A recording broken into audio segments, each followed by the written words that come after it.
All right, guys. Hopefully you can hear me. I sometimes leave this thing on mute, and regardless, it is time to talk about getting price reductions from sellers. And honestly, I got I got a lot of experience with this. And it's funny. I tried to do a little research on like, okay, do people have good content out there on stuff? Some decent stuff, but I'm going to break it down to you today and just give you the skinny on the correct way to do it. And more importantly, you don't use some of these techniques that are being taught out there because honestly, they are the problem with the wholesaling business. So I'm going to break it down all the different situations on how you have to get a price reduction, how I go about doing it, and how you want to implement it. And honestly, it's easier than you think. The biggest thing holding you back is your fear of rejection. So I'm going to go over the whole thing today. And so we take like 20, 30 minutes in the beginning, and I'll go over it. And this time, though, I think at the end, what we're going to do is I'm going to help everybody hopping on here, but I'd like to make this a little more interactive because I think you learn more from it. Guys, I tell you, today's topic, it's brutally important. If you don't understand how to get reductions from sellers, it is painful. It'll create a lot of anxiety in your life.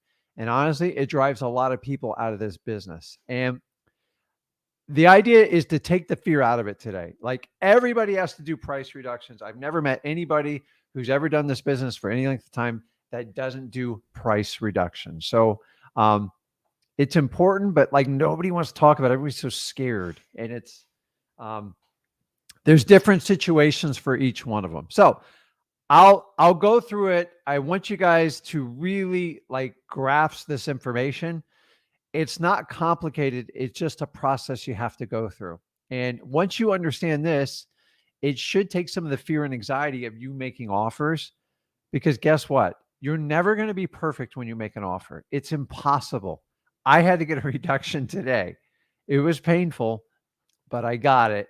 And you're going to have to do the same. So don't disregard this as a technique that works. And honestly, it's probably one of the most important pieces to your arsenal in wholesaling. Price reductions are a huge part of the business, and you definitely want to take advantage on how to do it. Hold on 1 second here. So without further ado, my name is Rick Ginn. I am the Rick and Flip with Rick. You guys know my son, Zach. I've been on the wholesaling journey for 20 years, and I absolutely love this business. So if you are brand new to us, the first thing I want you to do is look on the ticker on the bottom of the screen, go over to freewholesaling.com. And in there, we have a course. That's right. It's a course. Don't panic. It's completely free. It is the most widely used course. Over 50,000 people have used it. And I'm here to tell you it's 100% free. A lot of people say, hey, Rick, why do you do it for free? Now, honestly, I've been doing this 20 years. I do great wholesaling. And I love it. And I want to create a legacy. I'm not into it for like the coaching money. People call me crazy for it.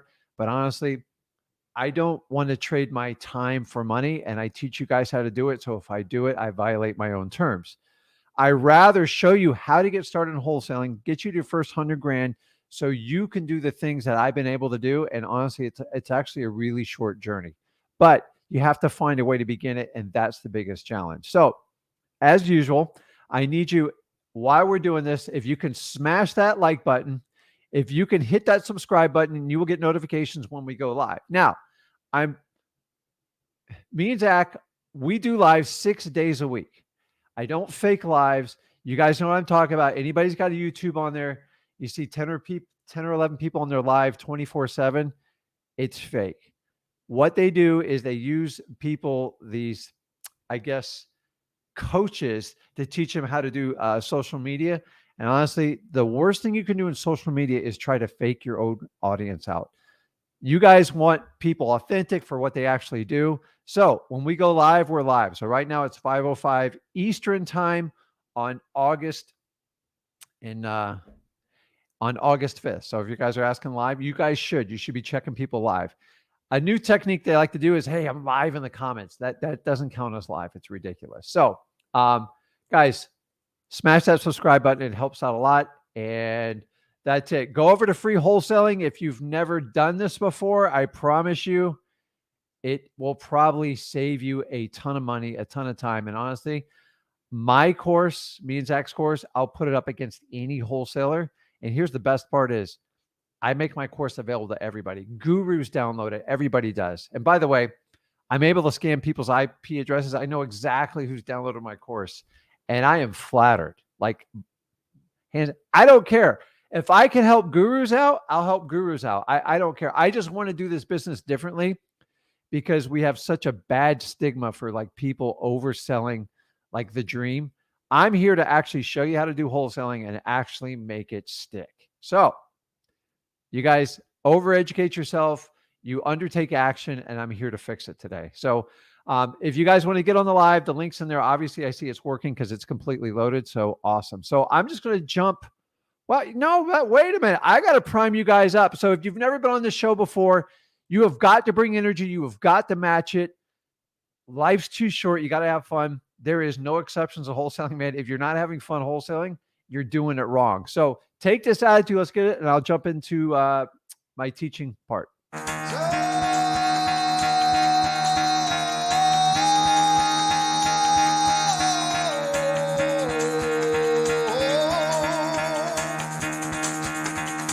Get the fuck out of bed, bitch. Go.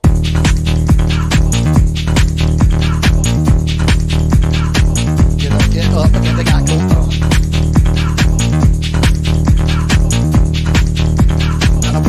Time to wake up, bitch. Get up. Get up. Get up.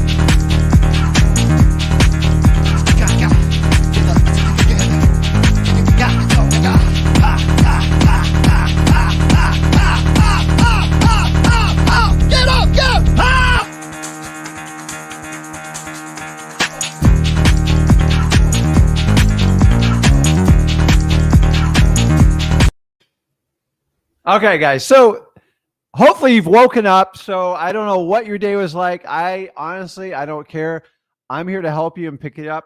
If you are brand new to this channel, you're in for a treat. So we go about 2 hours. I'm going to take the first 20 minutes.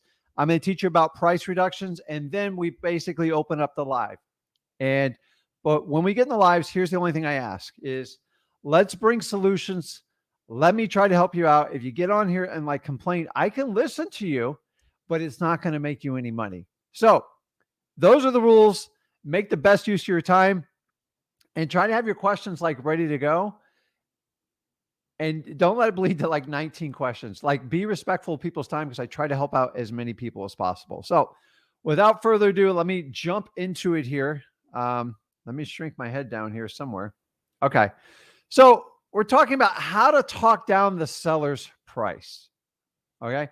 And this isn't just when you initially go under contract. I'm going to talk about like any time that you have to get a reduction. And honestly, it can start in the beginning. It can start all the way to the end. I'm going to walk you through it. So I've kind of abbreviated my presentation because I know the subject so well. And I would like to work with you guys like one-on-one and help you with it. So number one, understand, I always say this to everybody, all words have meanings to the sellers. Use them wisely, okay?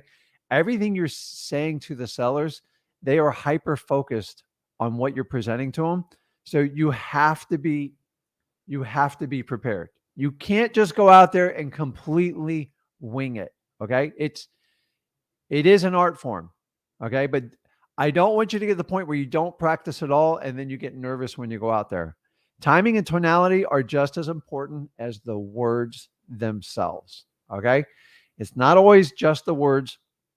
Remember, almost 70% of communication is nonverbal. So it's your hands, your face, your eyes, the tone, how loud you are, the speed of the words, how slow they are, all this stuff counts. And you guys know, like a lot of this stuff drives people crazy. It drives sellers crazy. How do I know this? Because I've had so many people do this with me. So Olivia says,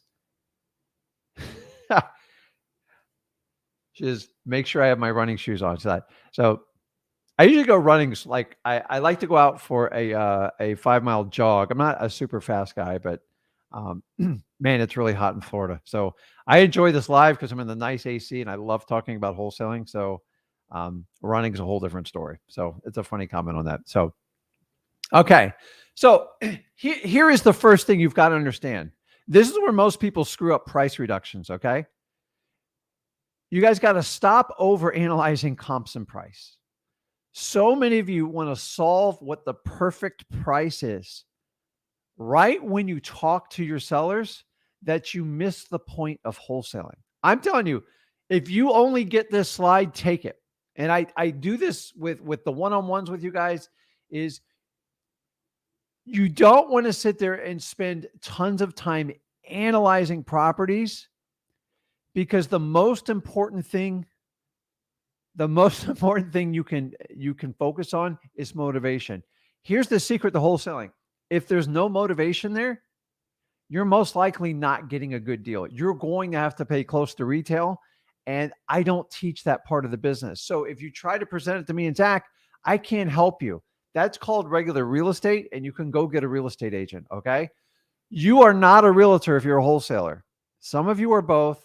That's a whole different discussion. I'm not knocking on it. It's just not my vibe. I don't want to be a realtor. I don't have my realtor's license because I don't want to be trained and certified as a realtor. Does it give you more access to stuff? Yes. Creates a ton of liability. Okay. So if you don't want to be a realtor, why would you operate like a realtor? You know what realtors do? They analyze comps to death. And I'll let you a little secret. A lot of realtors just stick a high price on it and sort it out. A lot of you guys do the same thing too. You stick a high price on it and you try to sort it out later. And you can't operate like that it's not wholesaling when you do it that way. Okay. Number two, you please accept this one. Okay. Once you stop overanalyzing comps and prices, honestly, I spend very little time on this. When I first speak to a seller, I am focused on one thing. I'm going to wait for you to put it in the comments. You know exactly what I'm talking about. Okay. Number two, you're going to screw up the price. I'm going to say it again. I still to this day screw up the price. You are doing somewhat of an estimate. Okay. You are never going to nail the price perfectly. That's why you want to get it as low as possible. So David's correct. I focus on motivation. A lot of you focus on price and comps, and you are literally wasting your time on it. Okay. I've had people spending hours trying to figure out the comps and the price. The reality is, like David says here, if you don't have the motivation, it's not going to work. And I know that frustrates a lot of you, but it's the truth of wholesaling. If you do not have someone that is motivated, and then the motivation, like the level of motivation is going to be indicative of the type of deal you're going to get. It's so important. But so many times we skip over the motivation. We go straight to price and comps. And I'm telling you, if you do that with wholesaling, it is going to take you out. You are going to burn out so quick. Why spend hours analyzing a property if you have no idea if they're even going to do a deal with you? So, guys, I want you to do it the other way around. Focus on motivation, gather data, and then we'll put the offers together. And I'm going to get into like on how we do it. So I appreciate it, David. Thank you. So Michael's right. I'm not going over conditioning today, but guys, honestly, if you do not seek out motivation sooner than later, you are literally wasting your time in wholesaling. Okay. I'd rather you just deal with one or two motivated sellers and go about your life than sit here and deal with 90 tire kickers that really need realtors to convince them to do the deal, because that is where your frustration lies. Okay. You show me a deal you're struggling with. If I dig into the motivation 9 times out of 10, it's just not there. It's the truth. Nobody wants to tell you this in a course, but I'm telling you in 20 years, this slide's probably the most important one I'm going to share with you. Not the only most important one, but and the fact that you have permission to screw up to give the wrong offer. It happens sometimes. Okay, Rick, I screwed up the price. How do I fix it? That's what we're here to talk about today. Okay. So guys, stop operating like a realtor. Do not spend a ton. If you're spending more than 10, 15 minutes on comping something, you're doing it wrong. Okay. That comes in the underwriting after you have it under contract, never in the very beginning. Okay. You have to focus on the motivation. Otherwise, you're going to waste your time. Okay. So how do we attack price reductions? So I'm going to give you some ground level stuff that you have to understand. So number one, KISS. Just keep it simple, stupid. You have to talk to sellers and keep it simple. The more you complicate it, the more you complicate this business, the tougher time you're going to have with everything. So, number one, just keep it super simple. Make your points very clear. The second one is talk at a third grade level. Honestly, I struggle with this one. When I first started, I tried to talk above sellers and I missed a lot of really good deals. If you talk on the same level with your sellers or actually below them, then you can't really insult them because you're not going to talk over them. You guys all know those people that talk over you and try to use these fancy terms, ARV, amortization. It just, sellers hate that stuff. Okay. I tell you guys all this. You know this. Here's my rule. Get the difficult part done of wholesaling up front. What do I mean by that? It's not attacking price and comps, meaning your offer. It's getting the best deal humanly possible. How do I do that? You have to go for no. You have to go for no. What do I mean by go for no? I got a million videos on this, and I'm here to tell you, when you make your first offer to your seller, the response should be no and probably a lot of words after it. Why? Well, Rick, why do I want to know? Because I want to counter or I want to see where that seller is going to wind up. Okay. And a lot of people compare this playing the poker. I don't, because like poker, I lose. Like I'm not good at it. I don't have a poker face. When it comes to wholesaling, you don't need to know that. You just need to understand that you have to get a no. Because the worst thing you can do as wholesaling is offer someone a price and have them stick out their hand and go, I'll take it. Is the worst feeling. And I promise you, you will not most likely do that deal because you probably overpaid for it. So when I make an offer, I'm going to try to get a no. It's not because I don't want to buy the property. It's because I want to get the best price possible. If you get an initial no, you kind of know where they are on the numbers. And by the way, no is just a starting point for me. No doesn't mean we're done, it's over. Like no means okay, let's get into it. Let's find out what your issues are, the stuff I haven't addressed in my presentation, and let's find a number that's going to work for both of us. Okay? And that's how I walk through people. So if somebody said you make an offer and they say absolutely no to you, don't give up. It just needs they need more information or they might need some more time. So I'm going to give you techniques to get through it. So these are the ground rules for attacking. Okay. And when I talk about price reductions, here's the key. If you do the difficult part up front and you get the best price possible, you don't have to do a million price reductions. Some things are out of your control. Sometimes the house is more screwed up than you anticipated. You locked it up. And I'm all about locking up properties. Okay. But you don't want to be reckless in doing it. Okay. I'll give you different techniques on how this works. And by the way, eventually everybody I'm talking to on the stream will need a price reduction. It's just how the business works. If you're not asking for price reductions, you're not making enough offers. Okay. So asking price should never influence what you offer. Repeat this. I need everybody to repeat this on the stream. What the seller's asking price should never influence what you offer them. So many times you guys get intimidated when the person goes, I need $300,000 for this house. And it throws you way out of whack. So here's a little tip. If you've qualified your seller and you decided to go on a physical appointment, or maybe you're doing this virtually, and they throw out a price, do me a favor, ignore it. Ignore it. Don't let it sway you because honestly, it's just a shot over the bow. That's all it is. A lot of times you're going to see how stupid you are, or if you're a sucker, you would even entertain a bet like that. And if you do, they probably know you're not very serious or you have a lot of money and you don't care. That's neither the case for most wholesalers. So many of you guys freak out when they throw the price out. I'm telling you, when they throw you a price, okay, let's take it. And here's what I tell them, I guess it's great. Let me look at everything and let's see where the numbers lie. Okay. So many of you go, oh my God, he said 300,000. I don't think I can offer anything less than 280. So you let the person's ask price affect how you make the offer. And that's where you get thrown off. what they ask for should be irrelevant. And if you use that as a gauge, you're never going to be a good wholesaler because you're never going to get a great deal. Because if you take their suggested price, you're just an order taker. You might as well go to McDonald's and order a number 1 or a number 2. Although I prefer the Big Mac, whichever. Maybe that's a number 3. Somebody can tell me. So, okay. Remember, the ask price is the wish price. I hear the word ask. It's like a 4-letter word to me. I don't like it. It sounds very realtor-ish, and it's what they're asking for. So if you ever ask something, it's what you get, which is most important. So ignore it is the best advice I can give you. Honestly, it took me about 12 years to accept this philosophy. And when you do it, it stops influencing what you offer on the price. Okay. So when I hear the word ask, I know it's a wish list. So if you ask 300, I don't even care. Okay.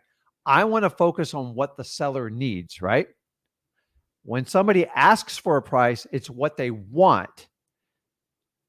And what you're trying to get to as a wholesaler is find out what the seller needs. So you have to talk from a fundamental standpoint on that and understand this. Whenever you talk to a seller the first time on the phone or you meet them in person, they're never going to roll over and tell you how screwed up this property is or their life is. So you have to walk them through a process. So if you're going to discount them based on the first asked price they shoot over your bow, and probably half the sellers do it, you're going to be wiped out more than 50% of the time. Okay. Matt says the Big Mac is the number 1. Now you got me hungry and I got to go running after this. And now I got to think about Big Macs. Is it Thousand Islands that's on those Big Macs? Somebody fill me in, man. Somebody had to work at McDonald's. I think they just take Thousand Island dressings and just like pour it on top. Anyways. So let's talk about price reduction techniques. Okay. Number 1, don't be greedy. Let me give you an example. If you got a deal from someone, I don't care what their age is, and they gave you a ridiculous offer price. Let me give you an example. I remember when I was out in the field, I was training one of my acquisitions people, and I was teaching them like how to ask, go for the no. I had a little old lady, and she was perfectly capable of making a decision. I said, what do you need to get for this property? And she instantly spit out $15,000. Now, my knees buckled. I'm going to be honest with you. It threw me off. Okay. And some of you guys will think, well, you know what? I got to go for a no. Honestly, if somebody offers you a crazy price, unless they're hiding from us, just take it. Like, what am I going to get her down to 10, 12? I mean, the property was worth $75,000. So I made, I think, like a $40,000 fee off of it. What I'm saying is sometimes people do price reductions because they keep getting greedier and greedier. Don't be that person. Okay. If you're getting a good discount, stick to it and follow through on it. Okay. I do not try to do price reductions on people that are taking care of me, meaning they make the deal easy. They gave me a phenomenal price up front. They didn't give me a fight. They've given me easy access. I never ask for a discount from those people because their cooperation alone is worth the payment in gold. Okay. I do ask for reductions from people that are difficult, want too much for their properties, and stand in their own way of getting a good deal done. You guys are talking about McDonald's. You're killing me, man. Okay. Number 2, if you're going to get a reduction, if you have to have a reason, there's nothing worse than asking for a reduction just because I'm a wholesaler, I'm an investor, and I need a cheaper price. Don't do it, guys, because that's what's going to put you in the used car sales class, and you have to have a reason to have a reduction. So let's break down the type of reductions you're going to get. And I broke this down. Simple. Okay. Number 1, small adjustments, minor amounts. And these happen all the time. The big adjustments, those are a pain in the butt. And I'm going to walk you through on how those come up and how you have to do them. I'm going to talk about inspection adjustments. And then I'm going to talk about the get out of the contract adjustments, one of my favorites. So those are the 4 types of, I got to change the price on this thing now. And let's walk through each scenario and figure out how to do this. So number 1, the big adjustments. Okay. A big adjustment to me is 15% or higher. I probably shoot closer to 20. Honestly, when I have to get like a big reduction, like sometimes we just miss prices. And a lot of times it's not that we missed the price points or the comps, we underestimated how much work the house needed. And this is actually quite common. And honestly, guys, these are kind of easy because you have a reason to get a reduction. Okay.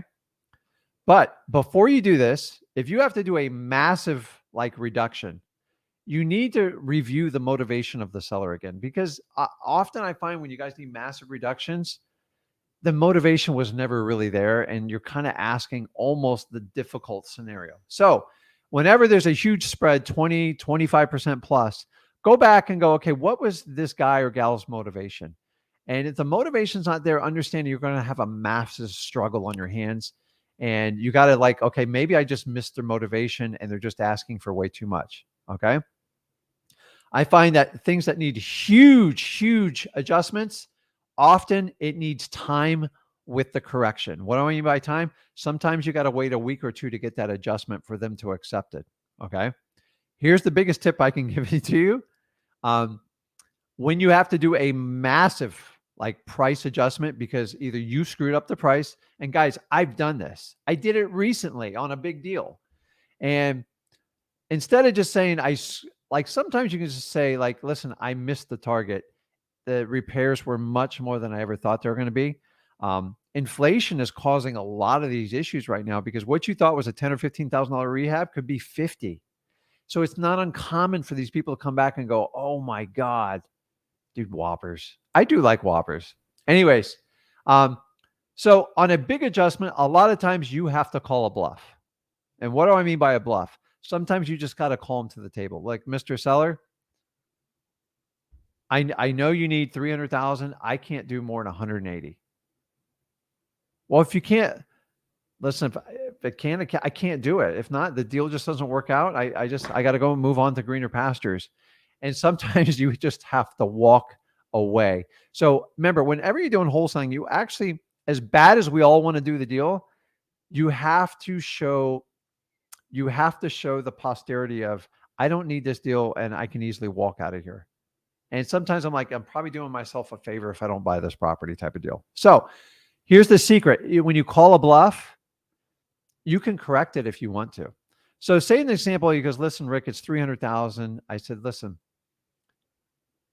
I know I offered you 300,000, but honestly, I grossly underestimated what the repairs were going to be on it. Like we're talking AC, a roof. I got to adjust this thing by $100,000. And if you can't do it, like I understand, let's just move on. Like I've tried, but honestly, the numbers just don't work. Either one or two things are going to happen. Either they're just going to like, hey, forget it, I can't work with you, or they're going to try to counter you, and you'll have to make a decision. That's where the bluff comes in. You decide how much you want to hold. This is where time will help you out. So let me differentiate what I call price separators. Sometimes we get people, and I'm going to help you out here because I want you to get the right price when you go under contract. That's the time to do it. But I don't want you to be so paralyzed you try to write the perfect contract that you don't write the contract. So understanding somewhat you're guessing in the beginning based on their motivation. Every now and then when I get someone, say offer 100,000 for the house and say they want 400,000. I thought I qualified them. I get there. They kind of changed the script on me. When you ever have those sellers get so far apart, you're like, the heck am I doing here?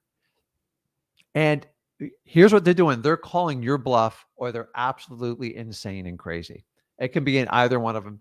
Everybody knows what I'm talking about. And so when I do that, I do what a price separator is. So one of the first techniques, when they throw me such a crazy price, by the way, when they throw you a crazy price, they're flip-flopping you and they're trying to get a reaction out of you to see how much you'll pay for it. Don't fall for it. Here's what you do. Hey, John, how did you come up with that number? And just give them like a scrunchy face. Go, just kind of shake your hands and let them explain it. And if they start going, well, Susie looked up this one and it was listed for that. Okay, so what's her address? And then I'll make a mental note of it, or I'll make a mental note of it because I don't believe in like bringing notepads and stuff. Okay, so Susie next door, we can look up that price and verify it. That's great. And keep going. Oh, well, my realtor said this, my cousin said this, my lawyer said this. So you just got some random opinions and came up with the price. Okay. And that's what I do. I want them to second guess their entire price. The second one is when they're so far off, when they start separating the property for what the property is worth and what they need personally. Here's an example.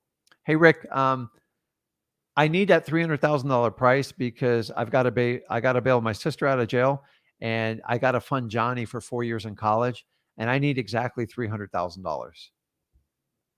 So honestly, when you get people who start talking about what they need outside the house, you've got to bring them back to reality. So an old friend of mine taught me this, so I'd like to take credit for it, but it's not my statement, but it works really well. So here's how it goes. I tell you what, John, let's take a look and see what the house can afford, and we'll see what number we can come up with. And it totally shifts them back to like, oh crap, he needs to know what the house is worth. I'm giving him a wish list and a crazy ask price. And that's what I do. Price separators, guys, use them when somebody's so far off on their number. Don't engage it because you're never going to win it. Just separate yourself from it. Go, how'd you come up with that number? And just sit back and see if they can explain it. They can never explain it. And everything they tell you is usually a lie, and you can go back and verify it, and it gives you reasons to do a better price. Or you ask them what the house is going to afford, because I'm not here to put your kids through college and bail your sister out of jail. So, the real issue here, guys, is motivation. Okay. So let's go back. Let's do this. I didn't do, I'm going to go through, let me back up here. Because small adjustments. Here's my opinion on small adjustments. Anything that is 10 to 15%, I like that, guys, because it means you're close and you're not far away, and you just have to play with them a little bit. Okay. I engage them and I try to get the best price possible. Please don't walk away from small differences because they're easy, in my opinion.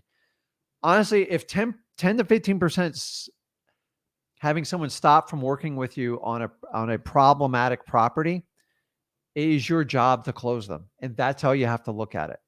Okay. So here's what I do. I had the slide in here, but somehow I didn't put it in here. I'm going to offer incentives to get the deal done. And this is where you can talk about closing costs. We're going to work fast. And remember, I'm not going to parade a million people through your house. And remember, we talked about like honoring and making sure, we don't bother grandma and stuff like that. I want to let you know I'm not going to do any of that to you. And I just reassure them through trust. And I ask them at the end of the day, I go, listen, you might get 10 or 15% more if you go with someone like me, but you might have to wind up listing the property, and you're going to have to go through the entire parade show. And you told me you didn't want to do inspections. You told me you didn't want a bunch of people parading through the house. And you told me you don't like working with realtors. Did I miss something? AKA, guys, if you have a small price difference, go back and remind them why they called you. Accentuate their pain points in a good way, meaning, listen, I get it. The house is a lot to handle. You've got better things to do with your time. You got to take care of grandma. Let me take this over. Let me get you the money.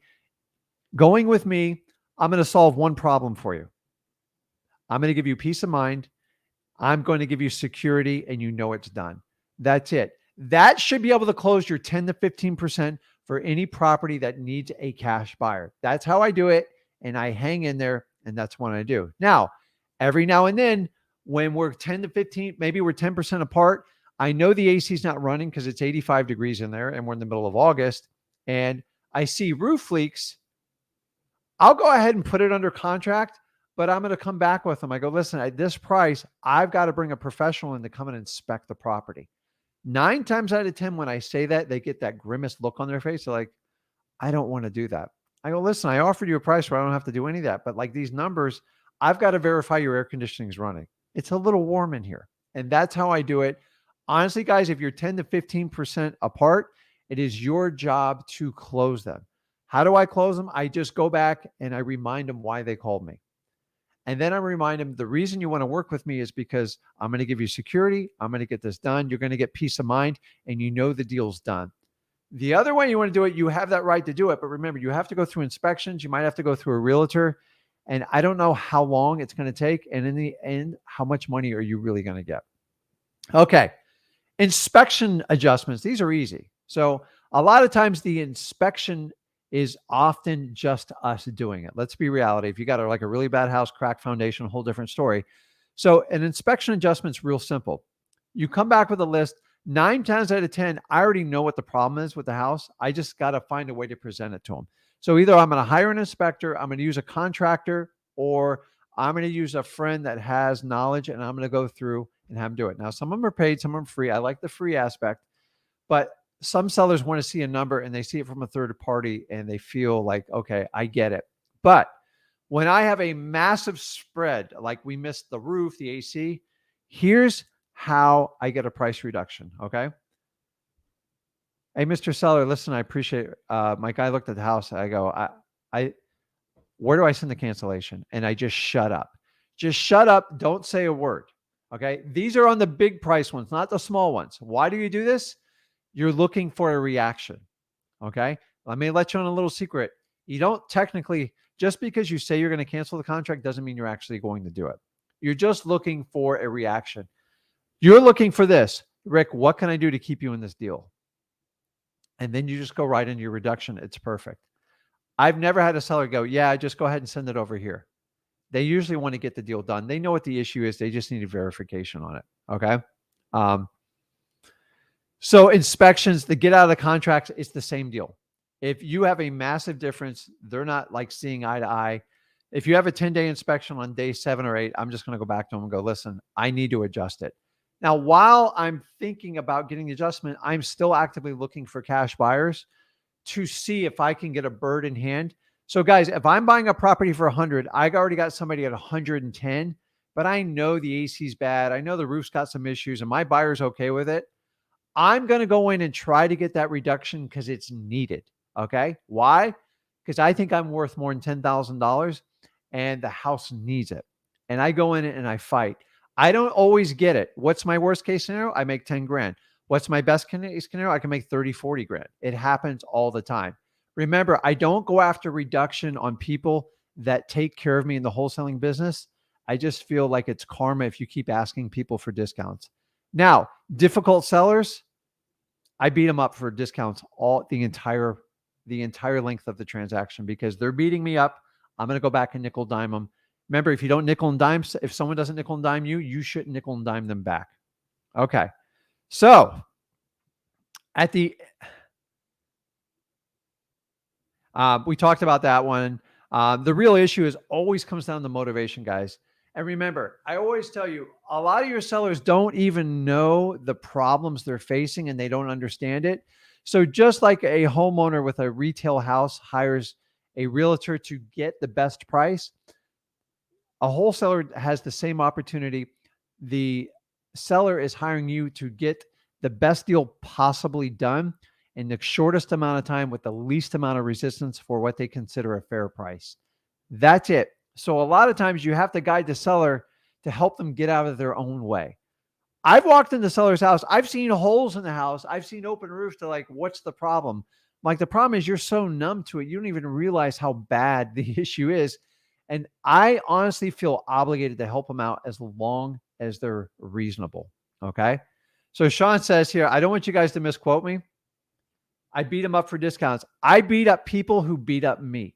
You want to fight and holler and do all this stuff with me? I'm not going to holler, but I'm going to give you resistance the entire time all the way to the closing table because that's what's needed to get the deal done. Now, I'm going to be honest with you, very few of these people do I ever wind up doing a deal with anyways. So it's like, but every now and then you got to put a property. I love putting properties under contract where they're in really bad shape. And I know they need someone just like me or you. And that I will wait them out and I'll get the right price and I'll make the whole thing work. So here's one thing I'm going to leave you with. You ready? The facts never, ever change, and especially in real estate. So if the AC is bad, it's bad. You can't spin it either way. You just have to verify it. Here's the challenge. The facts never change, but the truth does. Do you know what the definition of truth is? It's one's interpretation of what's going on in their life with the current facts they have at the time. How many times have you guys made a decision to go, okay, this is the truth, only to find out like a month or two later, I'm like, God, I was an idiot. That wasn't even true at all. So when we say truth, do you know truth is just someone's interpretations of the fact at a certain point in time? So understanding sellers even though they think they're speaking the truth, they don't understand the truth until you as a wholesaler tries to explain the entire transaction to them. And I'm going to be honest, not everybody gets it. I get it. But the ones you can help out and get them out of their own way, you can do amazing things as a wholesaler. And this is what I live for. My main thing is I don't want you guys to mix up what we do and try to become a realtor. Because if you try to do the half realtor wholesaling thing, it's literally torture. It's like trying to be like a super strong man and like a skinny little model. Like you're not getting the best of both worlds. It just doesn't work that way. So, okay, let me take this off of here. I'm going to take everybody in order here, and let me just catch up on some of the questions here.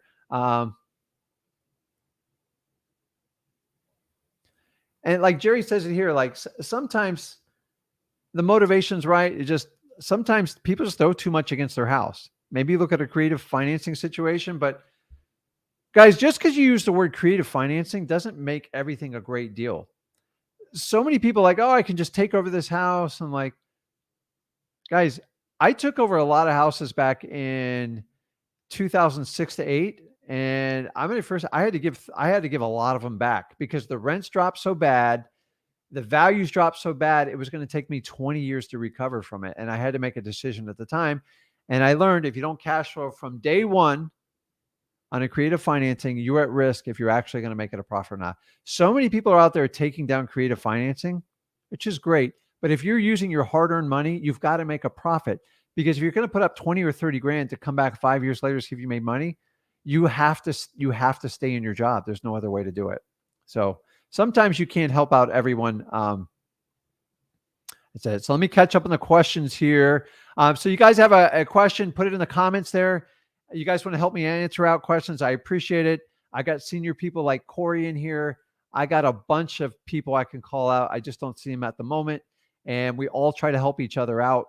And that's the fun part of what we do. So, and guys, remember, if you're brand new to wholesaling, first time on the channel, go over to freewholesaling.com. We give an entire course head to toe. There's no upsells. And I promise you, it's going to answer 98% of your questions. But I kind of like the live interaction stuff. Awesome. Let's see here. Okay. Based on price, size. So I want you guys to understand is do not spend 2 hours doing comps and trying to figure out the perfect offer. If the motivation's in, go. You're probably going to do very well. If there's no motivation, you will be picked apart all the way to the end of the transaction. It's literally torture. If someone's on live right now and you're struggling with this, here's the secret to working with me and Zach. Since we don't charge anything for coaching, I'm going to give you the truth. Even if you don't like it, I'm going to give it to you. Okay? So what's that saying? If you can't handle the truth, I'm not here to pick about any part. But honestly, I've learned in my 52 years of life that if you can't deal with the truth, it's hard to get anywhere in life. So you have to recognize the truth. And remember, the truth is nothing more than how you interpret the facts today. And sometimes you're still wrong. So I always look at the facts first and then, okay, how can I serve this and go forward? So if you look at the facts first and not the truth, you'll actually do a lot better. So when we talk today, if I asked you, what are the facts, you kind of know where I'm going with it. Remember, I'm doing this from a place of love. I want to help you out. But you can't help out people who build a false narrative based on a false truth. And that's where I'm going to stop you and go, hey, listen, because I don't want to keep you having you go down a dead end road. So, okay, let me see here. See, you guys are answering your own questions. It's perfect, man. So David asked here, hey, Rick, if a seller wants to talk again in a month, should I call in a week? Should I call in a week later or too soon? So a month I would interpret as 30 days. I would probably call him back in 3 weeks. See, here's the problem, guys. You ever had that salesman who's like, listen, call me back in a month and I'll think about it. And they call you the next day. Like, dude, are you like hard-headed or did you listen to me? Sometimes they're just blowing you off and you got to figure it. But honestly, David, I would preface this and I would look at the motivation. Are they if they're in foreclosure or there's something pressing like that, then I would definitely push on the gas pedal. But if it's like a normal and there's slight motivation, I said, check back in a month, I'm going to wait 3 weeks before I call them because you're never going to build that seller's trust if you keep calling them like every other day. I love like the eagerness, but honestly, if you tell someone, listen, don't call me for a month and they call you the next day, are you going to give them the time of the day next time they call? Absolutely not. So, John says, hey, Rick, how can I ask a question live? Just go to the top of the feed and I have a pinned up post there on how to join the live, or go over to Wholesaling Houses for Real.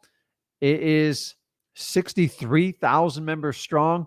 We're the only ones who do not let people spam in there. We get rid of all the bots. We get rid of all the crap. And we try to interact with you. So you can either go on that link and make sure you're subscribed to our YouTube channels and you're a member of the Wholesaling Houses for Real, and you'll automatically be connected when you click that link. So let's jump into it. I got Sean, man. What's going on, Sean?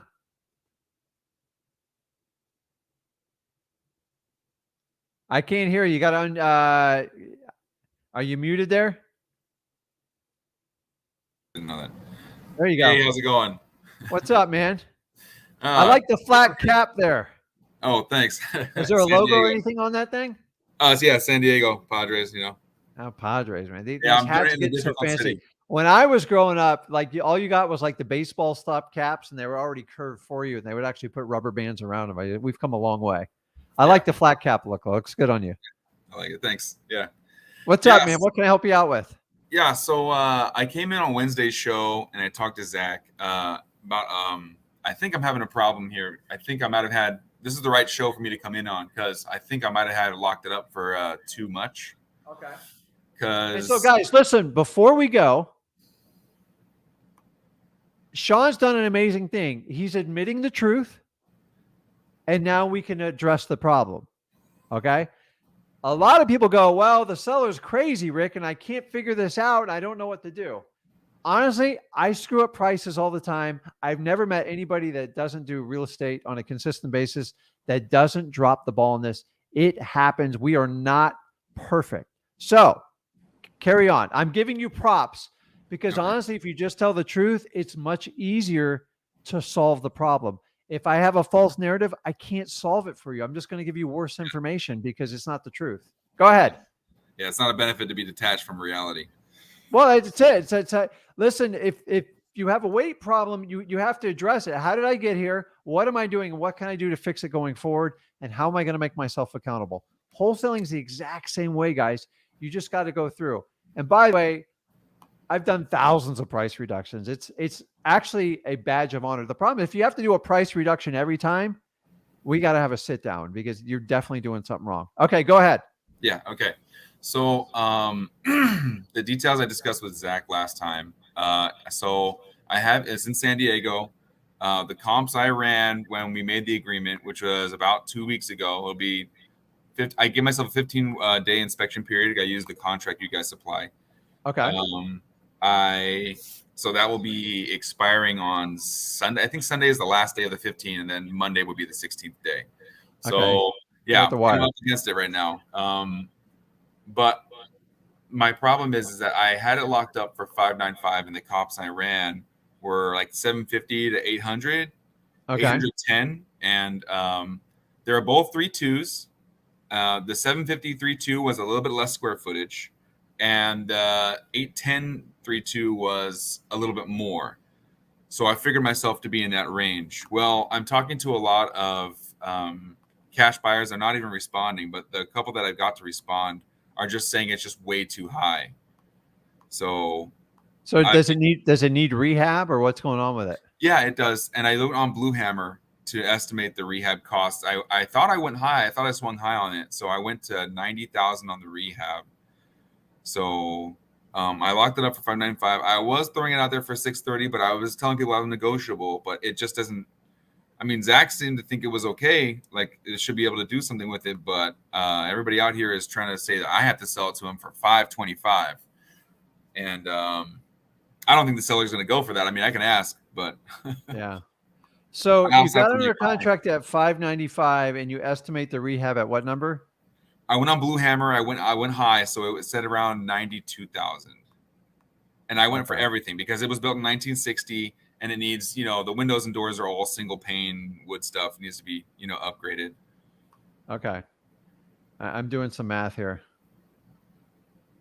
And it's a 315, but the half is on the same wall as the master, and there's room on the pad to extend the back wall, which would give space to the kitchen, both bathrooms, and the master. So there's a lot of value in extending that wall out. Okay, and so what do you think the ARV on it is? Like your best guesstimate? Yeah, so I looked. The ones I saw that were done well. Like I said, with 3 2s, and it was one above and one below on square footage, were about 750 and 810. Okay, so we're in a type of market where you're going to have to lean on the bottom number more than you are on the upper number. Right. Like, it's just, guys, comps always have a range.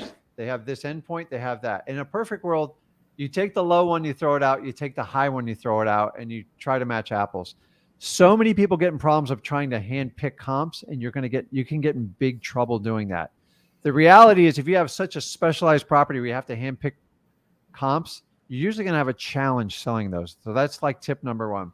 So me running those numbers, just so you know, if you buy it at $595 and just say it's 92 in rehab, we're at $687. By the time you figure like cost, the close on it, everything, transaction cost, it's probably going to add another 40 grand to it.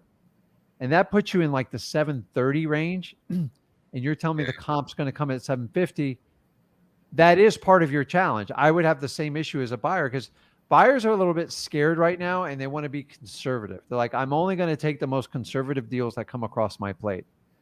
The last 2 years, they've been swinging for the fences. And in the last year, 6 months before this, your deal would have worked perfect. I'm telling you right now, it's just shifted. That's it. I get it. Your buyer's probably not going to take it. Why do you think your buyer's not going to take a discount?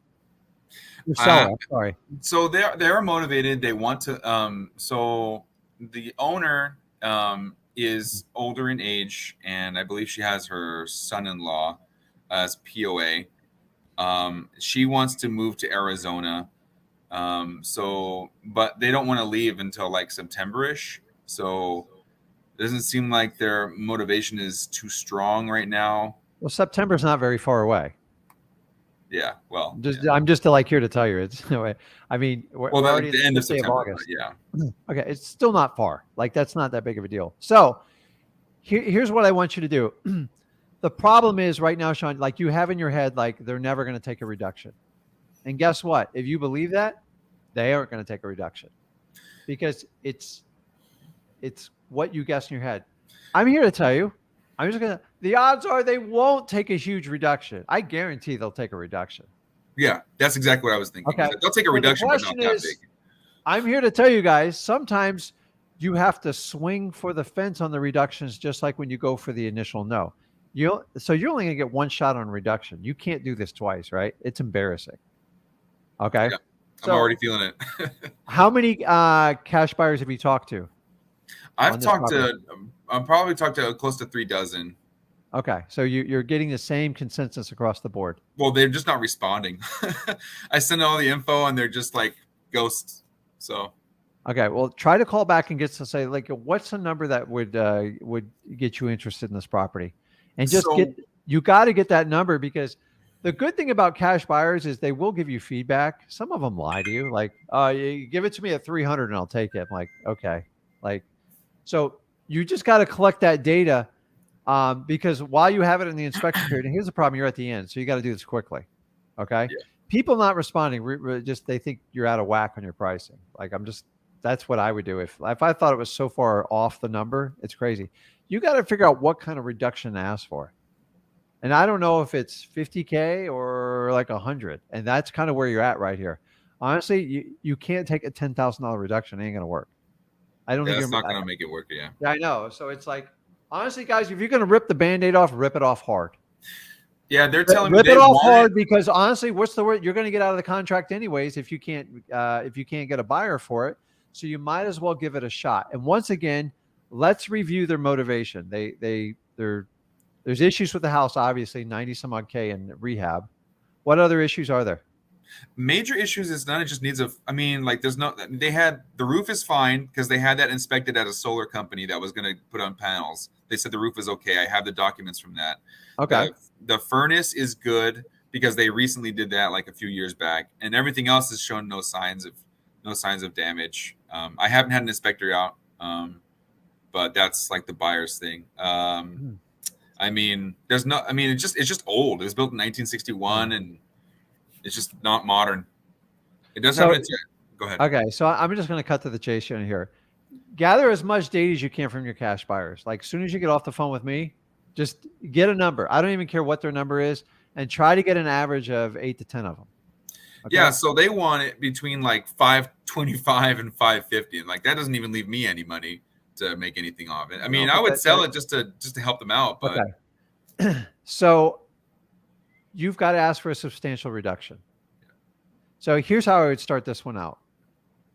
I would just call them up, and you have good rapport with the person in charge. Yeah, he likes me. We've been doing business. He turned down a higher offer for me. Yeah. Well, remember, an offer is just an offer. Like when people go, I got offered so much more, I'm like, that doesn't mean anything, guys. Like when people say that. I would probably, because you're going to need a large reduction. So the technique I would use is, hey, listen, where can I send over the cancellation? And just shut up and see how they respond. You're fishing. You don't technically have to cancel it, but you're looking for a reaction.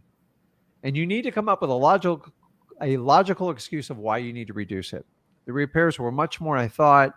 It's just the market's really slowing, having some challenges with this property. Like let's just cancel it.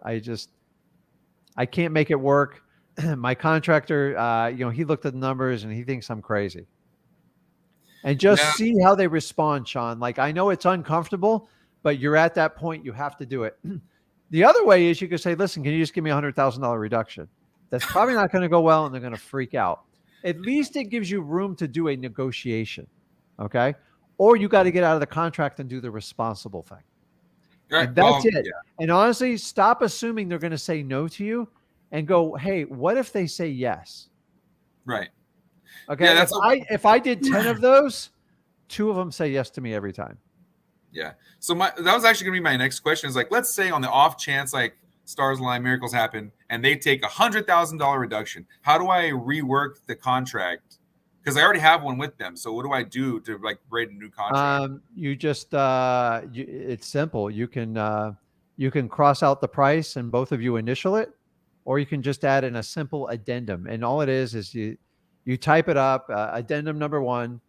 You can Google addendums. Like, they're pretty straightforward. And it's just an adjustment to the contract. And if you're going to do addendum, make sure you cover all the points you want in it. But it'll just say this contract between buyer and seller executed on this date. We're adjusting the price to so-and-so. To me, I just like to put the price, draw a line through it, put the correct price on it, make sure it's clear, and then put 2 boxes for me to initial and the seller to initial. And that's the simple way. Some people want like an addendum. That's what realtors want. But the beauty of an addendum is you can extend the closing date. You can do some other things with it because they need a little bit of time, right? So Sean, offer them incentives. You probably already offered them incentives to get the deals, right? How stretched are you? How stretched am I? What do you mean? Did you offer to pay closing costs? Oh yeah, that's what you guys told me to do. So yeah, I know. So okay, so you're already stretched. So all you can do is give them a flexible closing date. But like, you just missed. Like, listen, I'm really sorry, but like, I just need to get out of the contract. And if they start saying, well, what can we do to make this work? You're probably going to make it work. But if they go, okay, just send it over here. And you want them to say, hey, why are you getting out? Like, what's going on? That's the human reaction. And just talk to them. Honestly, like sometimes, Sean, it's a learning experience and you just get out of the contract and do the responsible thing. And if they don't want to budge on it, odds are you're not going to buy it again because it's not, but they don't want to go through this crap anymore either. Like, trust me, they're kind of depending on you. And I know how the weight is on your shoulders. So here's another tip, guys. When you have a 15-day inspection period, don't wait till the 14th day to drop the bomb on them. It's tough. So like the anxiety builds the closer you get to the expiration date, right? Yeah. Inspection date. So just do it. The worst they're going to do is yell at you and scream at you. So do you have, uh, it's just like having your mom, your girlfriend, or your wife doing it. Like us men, we accept it. We usually deserve to be yelled at. So just take it. It is what it is. I've gotten out of contracts for so you just overbidded the contract. That's it. And then you learn from it, Sean. That's it. But guys, I want you to put properties under contract where the seller is motivated and the property is motivated. I'm all about locking them up.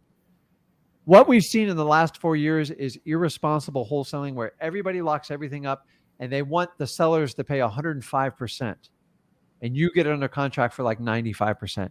Dude, those days, they're gone. They're not going to exist and you guys are going to have to make the adjustment. So is this your first deal? Yeah, it would have been. Yeah. So you have a good attitude about it. So I would just go, listen, I just need to cancel it. Don't panic. See how they respond to it and try to help them out when they reach for it. And they go, Sean, what would it take to get in this? I go, listen, I'm even scared to tell you this, but I'm just going to spit it out. And just spit it out and shut your mouth and just see how they respond. But I want you to find out if it's 50 or 100. I can tell you it's a minimum 50. 100's hard to ask for. I'm not even going to lie to you. Like it's, unless you're dealing in $1 million properties, it's a big discount. Yeah. So it's okay. Like Sean, it's like the worst thing you could do is you stay in the contract and you wind getting sued for performance or something. That's a much worse case scenario. Yeah. So you have options. Do not wait till it expires and don't wait.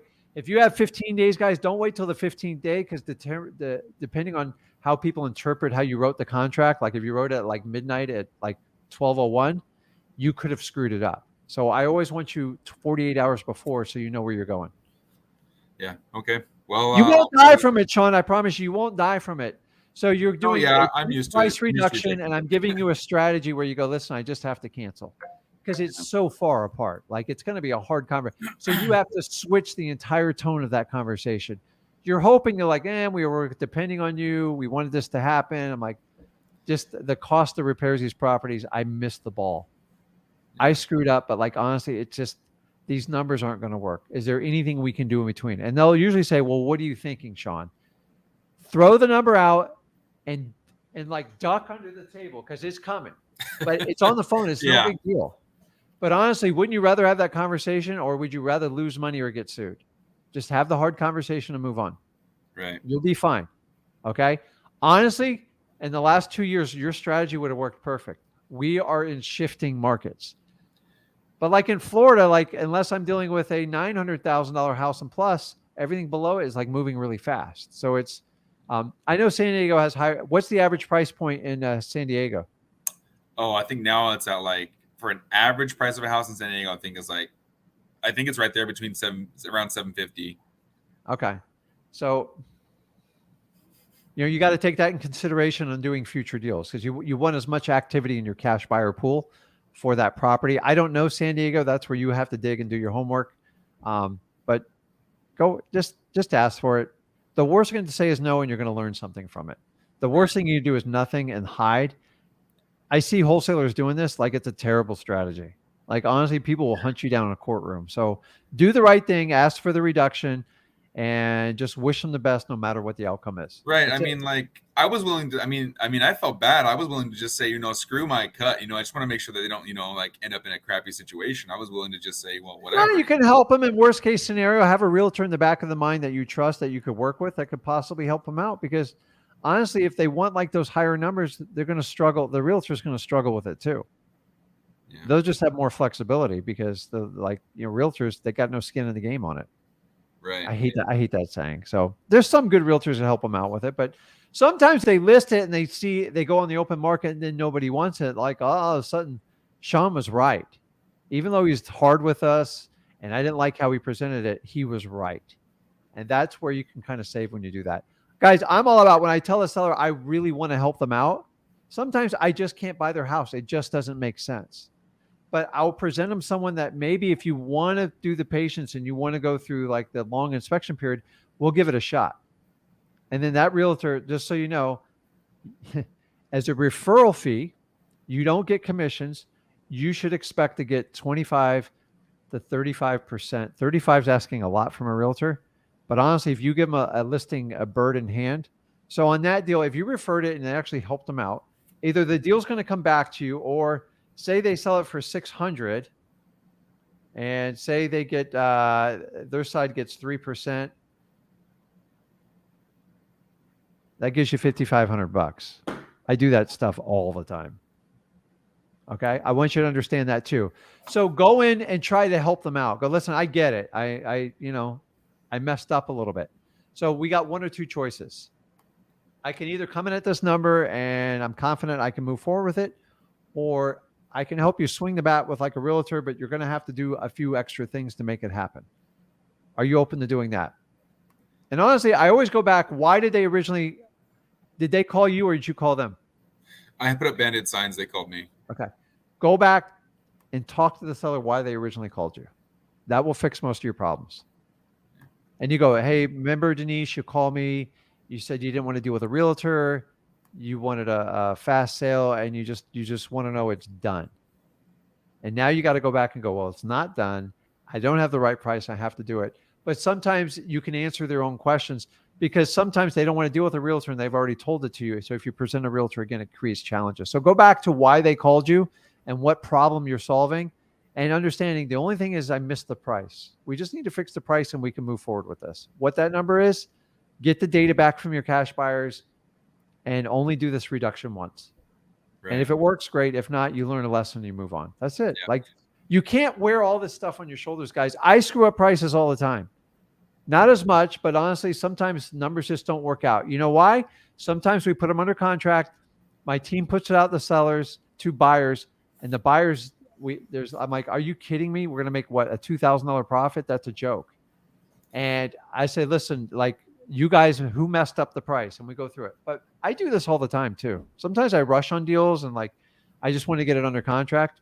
So it's fixable. Yeah. You won't die. Like, so people are so scared to ask for a reduction. It's not that big of a deal. Yeah. I have one more question before I go. Go ahead.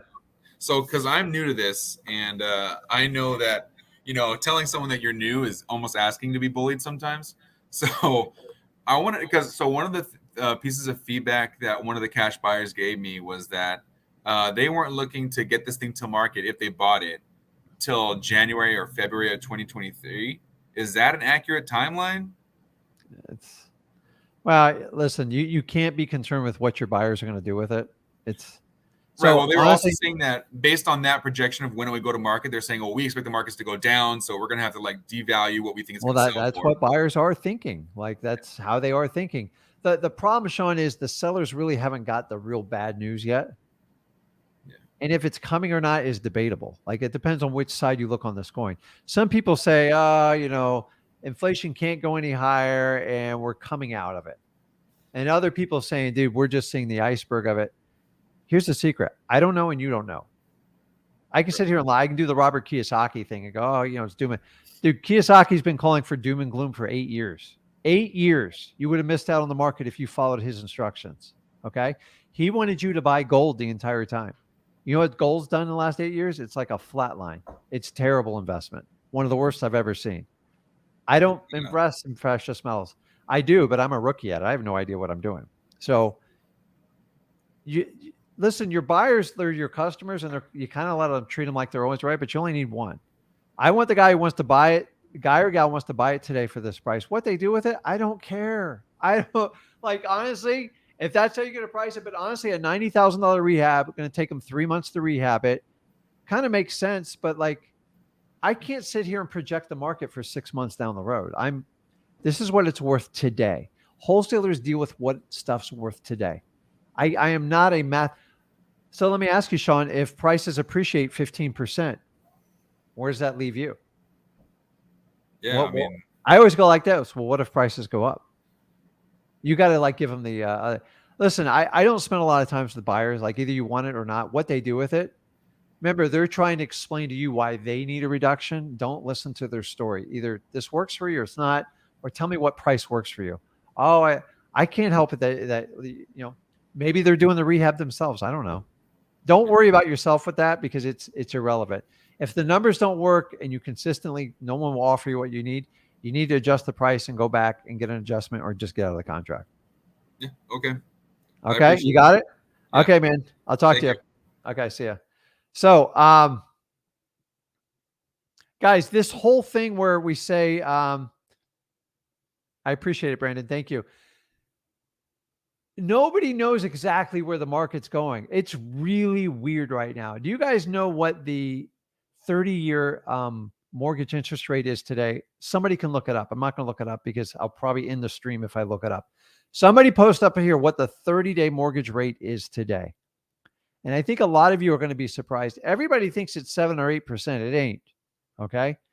And I saw a report that came out yesterday that said mortgage rate applications for the first time in 4 months increased. Okay.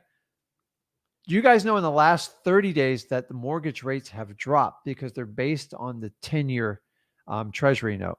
So someone can look it up. I'm not going to Google. It was 5.2 the other day when I pulled it up. Do you realize I had a mortgage on my own personal house within the last 3 years and it was 5.25? Remember, I'm a crazy investor, so I don't like my numbers are all over the board. So it's like Steve says 4.99. So it's somewhere in the low fives, guys. It's not really bad, but you guys have a false narrative. Like everybody thinks, well, if it's not 2 or 3%, it's a really bad number. Guys, historically, 7% or below is like amazing. The price points have come up so much now. That's what makes housing so much less affordable. And that's the real issues that are happening. Stop trying to guess where the market's going. You just have to anticipate, and you got to get the best price possible up front. And at some point, if the market does keep going down, inventory keeps climbing, guess what? Sellers will get the notice and they will start working with you more. The challenge is you and me have to work with this stuff right now. And we can't sit on the sidelines for a year or we're out of business. So you got to take what you can take now and find the seller that will work with you and find a buyer that will pay you the best price possible. And like, that's the biggest challenge. We deal with it. So, okay. Hey, what's up? Hey there. So I don't want to butcher your name. How do I pronounce it? It's just Copper Bob. It's not my actual name. It's just a display name, so don't worry about that. Okay, I'm just making sure, man. What can I help you out with today? I got an extremely weird deal from a couple months ago. The owner hit me back up like yesterday, and it's a deal in Central Florida. It's like a 32,000 square feet, and he wants to sell the house, the truck, the trailer, and the camper, all for all at once for cash, right?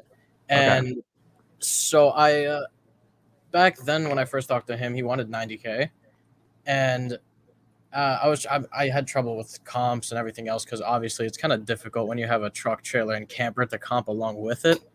Okay. And eventually, I thought like 60 or 70K might have been a good price, but I ended up offering high 30s, and he kind of went on a rant after that. He was like, "Oh, you're a scammer, taking advantage of people." Blah, blah, yeah, you know the whole thing, right? And I talked to him, I think 2 or 3 days later, and he said, "Oh, it's under contract." He sent me a picture of the contract and all that stuff. Okay. He texted me yesterday and says, "Hey, the contract fell through. The guy wanted to finance it instead of paying cash." And so I said, "Okay, that's fine." And now he's asking 70K instead of 90K. Yeah, dude, you kind of got him where you want him. Like I do. That's the problem. And so let me give you a little tip. Right outside of the real estate, do not value any of the other stuff. You don't want it. Yeah. I don't want to do it. If you want, I'm just you're dude. I do this all the time. True story. When I was first teaching Zach this business, the guy's like, "You got to take the camper, the boat, the car in the garage." I'm like, "Oh my god!" And so Zach was a teenager. He was really excited. He's like, "Oh, I can sell this." I go, "Dude, I'm telling you, dude, you don't want to touch that stuff. It's going to be a nightmare." Listen, you ever sell old cars? I'm not talking about collector, just old crap. And so Zach put up some ads and he goes, "I got a guy who's going to give me $2,000 cash for the boat. I'm going to show you wrong, Dad." I'm like, I go, "Son, they're never going to get that out of the lot." So the guy shows up, and of course, the 2,000 turns into like $1,200. You know the game. Of course. And then so Zach gets the money, and the guy literally gets like 50 yards down the road, and the axle breaks off. And the guy's like, so he came back, and he goes, "I need like."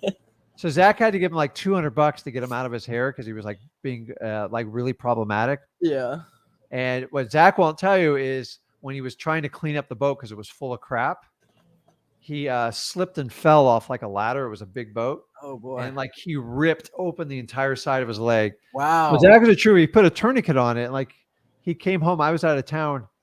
And my wife's like, Zach was living us at the time. He goes, I think you got to look at his leg. I think there's something really messed.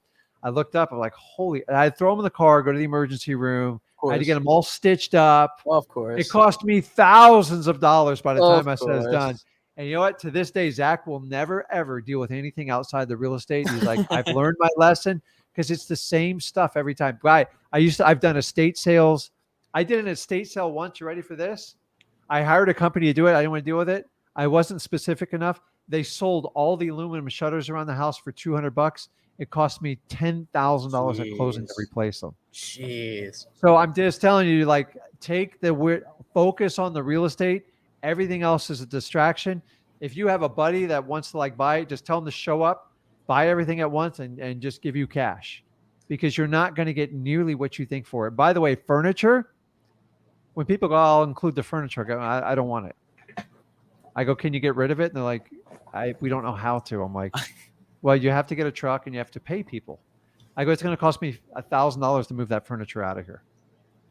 And then what I'm trying to tell them is that I'll take it with the furniture, but I'm not paying any more. Yeah. So you can't, are there any value to these trucks, campers, or whatever? I mean, they're worth something. Yeah. I can't tell exactly, but he said it's like a 2010 F-250 V10 with like 39K miles, which I mean, it's low mileage, and I'm sure that's worth a fair amount. But at the end of the day, it is the property that matters. Yeah. So do like you can help them out with like what's that? We Buy Any Car. Like there's a lot of online apps, and you can got it. But I'm just telling you, it ain't gonna be a lot of money. And I've had furniture, houses, and campers screw up the entire real estate deal. And go, listen, I tell you what, let me just buy the house. You can sell all this other stuff, and I'll even help you a little bit, but like don't commit to it. And he has to understand, like, I don't see any value in that stuff. Like, it's a pain in my butt to do it. And you have to stick to that. Otherwise, you get in the junk business. For the longest time, Zach used to do, when he used to head acquisitions, Zach used to, like, this is how ambitious he was. Every house I buy, the garage is full. And so, you know, everything since, what's it, what do they call that? Freight Harbor, what's it called? Harbor Freight? Yeah, Harbor Something Freight. like Tools are worth nothing unless they're high quality, like mechanic tools. Yeah. And I don't know how to sell those, but a saw, a drill, it's all, you can all go buy this stuff for $19.99 at Harbor Freight. It's worthless. Nobody wants it. So Zach would have garage sales, and once again, you generate maybe $1,000, but you'd have to sit there all day. Then you had to clean the garage. It's like, he goes, oh, I go, you're figuring this out, man. Like you don't want to get in. You do not want to get into the thrift business in real estate. I've seen more people get in this business. They get a thrift. They go, oh, I'm going to make all it. It's just going to take away from what you do wholesaling. If you can make 30 grand in one stroke of a pen, why are you going to sit there and struggle for 500-600? If you got to do it in the beginning, like I get it. Like, don't get me wrong, but like it will get old. It will get tired. And so here's how I do garage sales now. I'll put it up and I go, come and bid for the entire garage. And I'll get 2 or 3 people and I'm done. It's just much easier to take $500 and have them do the work than you sort, tag, and do all that bullshit. And then you got to show up at like 5 a.m. Like I remember going to garage sale and there's like 30 people lined up at like 5:30. I'm like, what do you people do? So I'm telling you, discredit the stuff on the property and just go for the property. So he's come back 70. I promise you, he's got a lot more room in there, a lot more. So you initially offered 30. You got laughed out. Dude. Now he's down 20K in 2 months, I think. Yeah. Maybe 3. So just work up from your number. So yeah, no, the whole like selling the camper and the whole bundle deal is because he hasn't lived there in like a year or so. So the place is vacant. Yeah. And he did say, I asked about, the condition and all the crucial, the 4 pillars, all that stuff. And he did say, oh, I'm not exactly sure on the condition, but I know it's kind of dirty, but it is livable. Now, the problem here is, my guess is that this is obviously probably a hoarder house. Just from the way he's talking about it, I'm guessing it's going to be a hoarder house. Yeah. But the problem is that I can't tell any of the condition, but the fact that he's already come down on the price so much is good because the ARV is about 126. Now, down at 70K is good, but I feel like there's room to go, and a cash buyer is probably going to want to pick it up for, I'm assuming, 65. Dude, I just crawl up from your 30. So now he can't bash you because he's already had one fall out. So here's what I do. You need to accentuate his pain. Hey, Bob, what happened with that contract? Tell me more about it. And he's probably say, well, they were going to get financing. I go, well, Bob, like even I know in the condition you've already explained it to me, it's probably not going to work. So we just need to find a number that's going to work. I know you talked about all the other stuff around it. The reality, if he's not there taking care of the property, here's what everybody says. When you go to buy it, like, okay, I'll just sell the car. Well, who's got the title? You got to go through all that stuff. Like you can't sell a car without title. It's impossible. Yeah. You can't even get the dang thing towed. And then when your buyer for the car shows up, he goes, does it start? And you go, oh my God. And then you got to go get a battery. You got to jump it. And then you wind up with a mechanic. You're just going to waste your time with it. So if he's not taking care of it, he knows it doesn't work. Yeah. I would just crawl up on the price, like at 30. I don't think you should pay more. I'm just guessing. I wouldn't go above 50 on it. I think you'll get 50 or below with your eyes shut the way he's talking. I'm sorry. Yeah. And if it's a hoarder's house, you're going to have major issues. They are ugly. They are heavy rehabs, and buyers are very concerned about them. So have you had anybody check the property out or? No, he is open to an inspection, but obviously he's going to have, and this is a Florida deal. I'm in Illinois, and I'm actually working with another guy who has buyers in Florida, but he's in Missouri. Yeah, well, if you want, you can work with me and Zach. I got buyers all day long. I'll do a JV with you on it. So the numbers got to work low. So I would go in with a discount. I would put it under contract, anything like 55 or under, and then say, listen, dude, I got to check this thing out. So it's got to add up to what you say. And that gives you room for another reduction if you have to get in there. Hoarder houses, 95% of them need major reductions. Yeah, that's. I started watching the live stream, and it got me thinking about this deal. This one today, actually, and it popped into my head. I was like, okay, so I know he's not very happy about going down on his initial price, but if I get it at 55, which is the exact same number I was thinking, by the way, and then after the inspection, when someone goes in, just be like, hey, this thing kind of needs a lot of work. I'm gonna need to go down, and then get him down at that 40, 45, which is the prime. Because you'll have a reason, dude. Hoarders houses. I don't know if you ever been in them. They are they're scary. I haven't, and I hope I don't have to ever. They need 40, 50 grand just to make them livable. They're not even pretty. You got to get the smell, the mold, the bugs. They don't run the ACs in this place. They're really, and in Florida, they're like the kiss of death.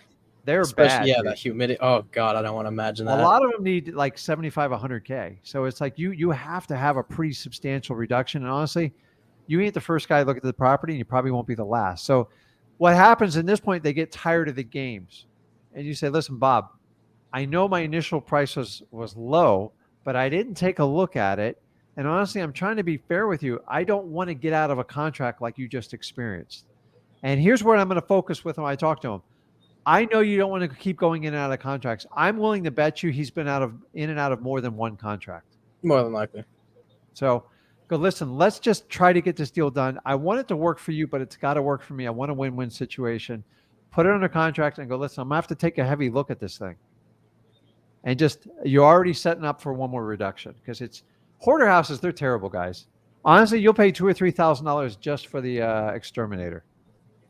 Yeah, I was considering because he's open to an inspection before it seems like even bothering with the contract, but locking it up first gives me that advantage, which I wasn't thinking about earlier. You have no leverage. You have no leverage without the contract. Yeah. So you say try for 55 under contract, then maybe get an inspector. Yeah, you're making a wild and you're so you don't really need an inspector because if it's as bad as you think, you just need someone to go eyeball it for you. Yeah. And you can usually pay someone between $50 and $100 to do all that for you. I know it's money, but honestly, where do you live? Illinois. Yeah, so you're not gonna take a plane or drive down to do it. Yeah. So it's probably some of the best money you'll ever spend. Your protections is you have to have it under complete contract and read the riot act, whoever goes out there. I like to find lazy realtors that just want to take pictures for $50, $75. And do you have access to the property? No, I believe he's going to need to be there as well, which is extra troublesome because he's the one who has access and he doesn't live there. He lives an hour away, I think. Yeah. Where, well, I'm not going to tell you to spit out the town here. I don't want to make it publicly, but I tell you what, if you're you know exactly what to do. You're in a good position because you told the truth up front and you got like kicked out for it. But look, it's come around full circle for you. Okay. It took So 2 months, listen, and what's go that? ahead. It took 2 months, and he actually texted me first, which is a pretty big one. I didn't think at first he was too motivated, and I still don't really think he is, but it seems like he has that lingering motivation that's going to make Yeah. him want to sell. So you got motivation. So this is an example where time and circumstance has helped you out. So now you have to take advantage of it. So I hate this. Like, you wish the guy would just roll over and give it to you for the contract it needs. But Yeah, sometimes we have to do this dance with people and it just drives you nuts. back But and forth. if you Yeah, don't do the dance, what are you going to do? Like, you're just going to ignore it. I look at any seller that's motivated or any property that's motivated, it's my job to take it down. How long they take to come to that conclusion, that's up to them. I'm in the business full time. I do care, but like I will wait. I've waited as long as 4 years to get a deal. I just jeez. did a deal today.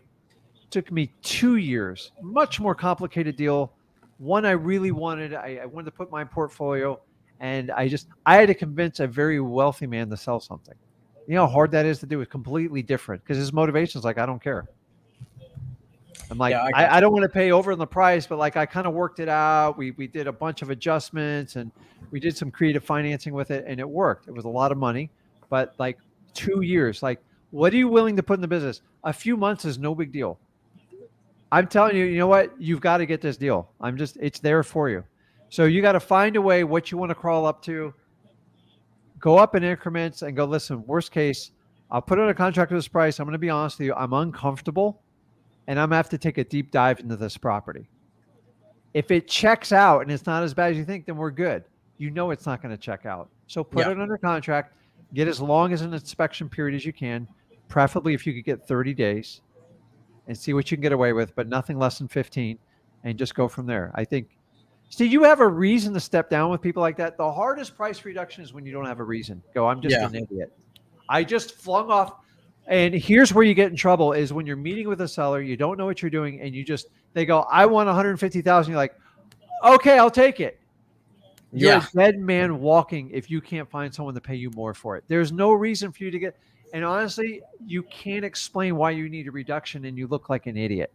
And for that reason, what the technique I'm teaching you guys is he's being a little bit difficult with you, correct? Yeah. Play the game.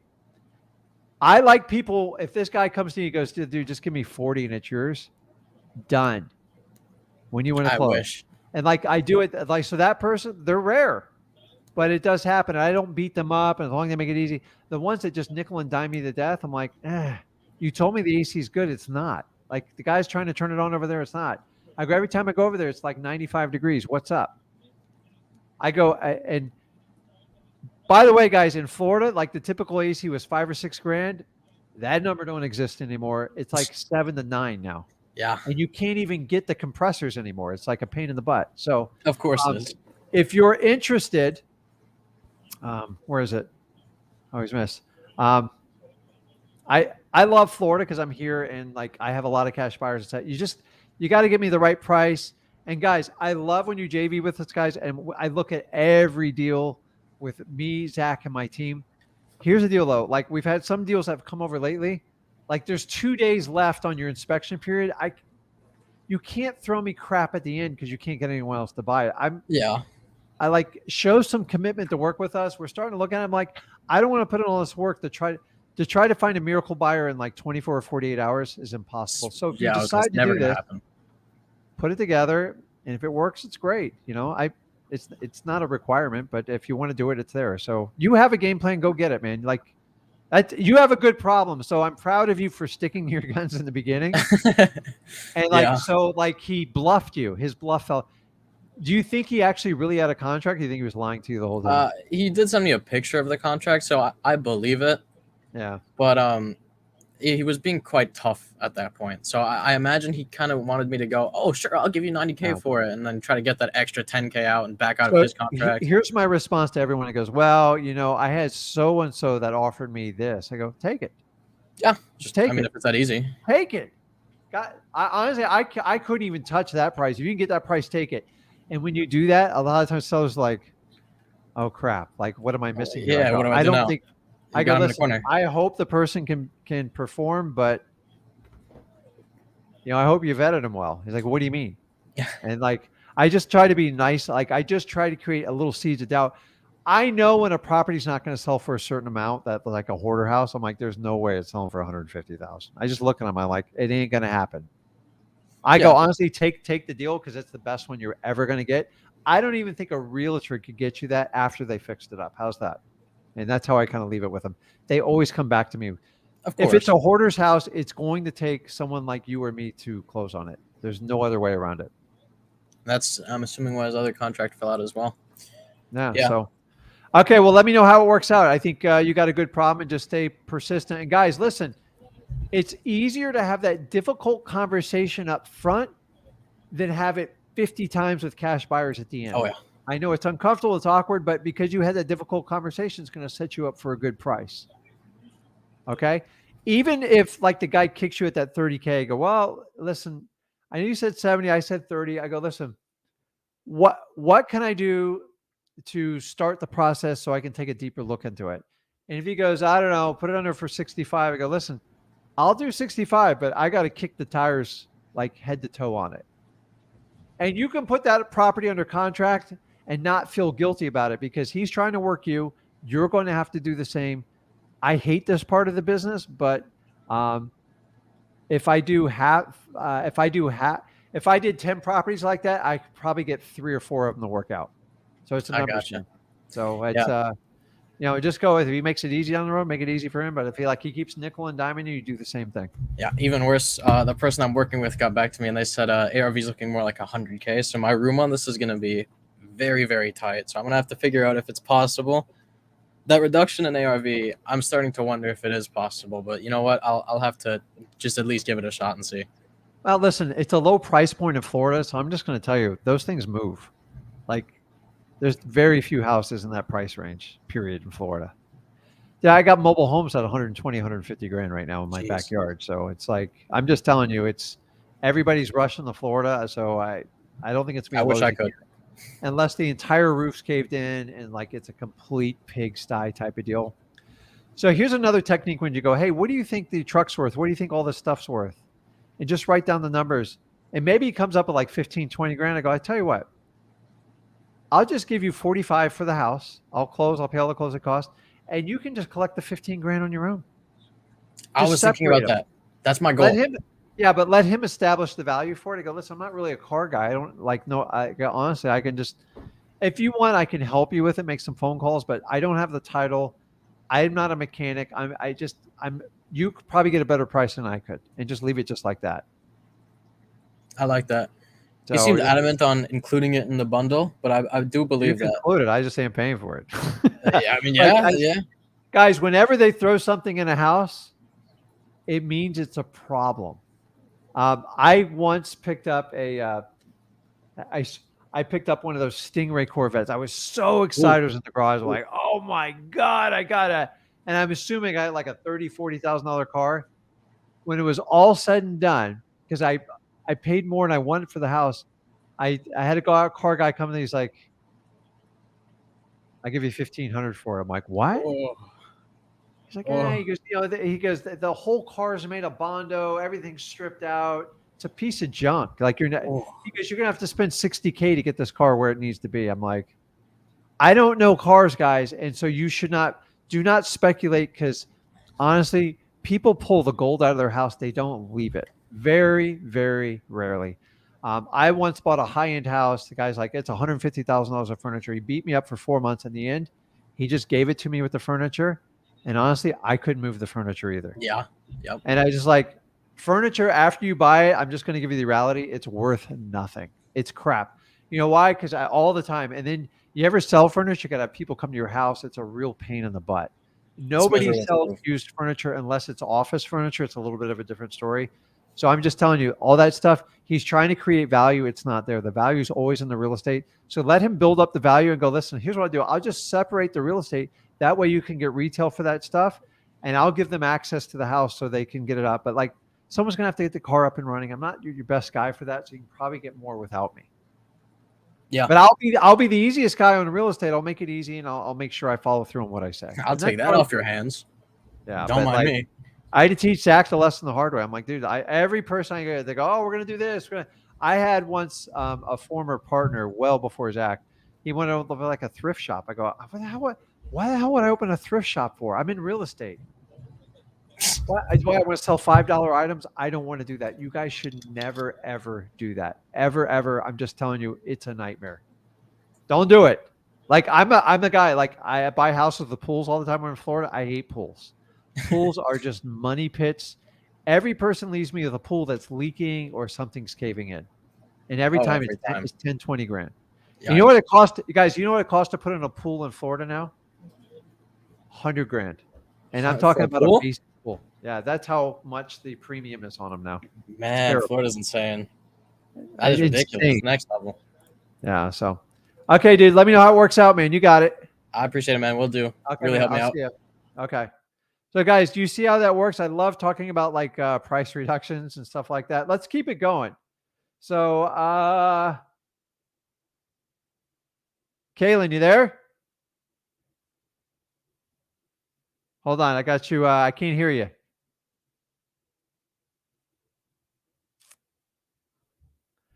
You're still muted. Can you hear me? Okay, I'll give him a minute while you get set here. So let me get my my spammer. There you are, man. You hear me? All right, yes. How you doing, man? I'm doing well. I'm doing well. Just actually doing my dial, and I enjoy watching you guys while I dial. Yeah. Um, I tell me what's going on with that shirt, man. I like it a lot. That shirt looks like it belongs on me, man. yeah, it probably does. Is that like a flower pattern or what? Like what's going on? Hold on, I gotta zoom in It's here, like man. it's like some type of like tropical flowers vibe. I I think we like got it, going man. on. I like shirts like that, man. Like why? Like I sit there and wear like, to be honest with you, like my wife buys me a lot of clothes. Like us men are simple, right? Give me something to throw on. Like half the time I walk around without a shirt because it's more comfortable. I had no shirt on, but I was. Yeah, you got like this. I'm too old to be walking around without a shirt, so it's like 5 mile Anyways. winter. I'm sure you're good, man. Yeah, I know. So what's going on, man? What can I help you out with? Yeah, so I'm praying. I want to let you know. First deal should be closing on Monday. Everybody's good. We got the title company lined up. The sellers said he's good to go, ready to wire money. So we got here before, but it didn't work out. But anyway, so that's closing Monday. But I had a question because I'm getting ready to go virtual. I'm in the Milwaukee market, and like I've been calling tax lien lists. I've been a lot of the PropStream lists, and then pre-probates I like the most. But I've been calling all of them, and I did decide I think I want to go virtual based on the types of responses I'm getting on the phone. Okay. I did want to do one thing locally. I understand you guys said arrest records is like a great list to go after because a lot of people aren't, going after those. But I was trying to reverse engineer it and figure out how to find these people who are being arrested and then cross-referencing them to see if they have properties. And I just don't understand. Actually, it's real simple. Like honestly, the arrest records, like, so I found this out by accident, by the way, because I bought a couple deals where people got arrested. I'm like, someone says, you should really dive into that. I'm like, how hard? Honestly, I figured out in like 20 minutes. All you do is look at your so like most of the bigger departments are like sheriff's department. I'm not in law enforcement, so I don't completely understand it. But you want to look at like the bigger the department, the better your shot because they're going to have a bigger population of people they arrest. And then so usually the sheriffs compared to so like in the city I live, we have a very small police department, and then our neighboring one has the sheriffs take over like I think the entire county. It's kind of weird. So a lot of times you have a county which deals with the sheriff, and then you'll have like a little city, the ones that think they're a little prissy by the coast, like we'll have our own police department. I don't focus on those ones because like you're never getting a good deal on those ones. I want the general population, like where everybody is. Bigger area. The bigger the population, the better. Then usually by law, they have to have, and once again, I'm just taking my counties, is they have public information on people who get incarcerated every day. And they have to put the violation up there, the date of arrest, and I believe their bond amount. Okay. Kind of like in a newspaper I've seen in some areas, right? Yeah, you can get it online though. Like How do you think everybody gets people's mug shots on the internet? This is how they do it. Oh, I And saw that. Yeah. Yeah, Okay. so that's how. So well, I'm not gonna get the politics here, but so once you find that data, so it's like a big spreadsheet, and like then basically you take that list, either you or a VA, and you cross-reference it and see if they own property in that county. That's How it. do you look up if a person has property in the county? You just look up their. So if John Delgado got arrested, um, so like I can see the bail amounts in my county. I know the higher the bail, like it's going to be a real Right. problem. Okay. When people got like $500 bails, I'm probably not going to mess with them. Like, what's the point? Right. So I'll give you a little tip. The biggest arrest records that get me the most deals are multiple offenders on DUIs. Yeah, that's what I was. Okay. The first one, they get probation. The second one, they do light jail time. The third one, they go away for a long time. So it builds. So they get a warning, and depending on their criminal record, they get anywhere from 3 to 12 months, and then after that, 5-10 years, like crazy stuff. Like my county is like they're brutal on them. Right. So once I have that, then I just go into the property appraiser site and I just cross-reference their name and see if they own a property. So the property, it's a pain in the ass, but like it works. Yeah, I'm just looking for because the thing is, can I tell you, I actually was doing like a fun job before I started this, but it wasn't bringing me the type of income I was looking for. Wait a minute. Are you not having fun wholesaling? I am. I have a great time. Like earlier, I actually got this woman. She was so nice on the phone, and she hung up. I was like, "Cuss me out," because it's just like you're so nice. Because I love the nose. It just builds something in you, you know. Yeah. I don't know what it is, but it's great.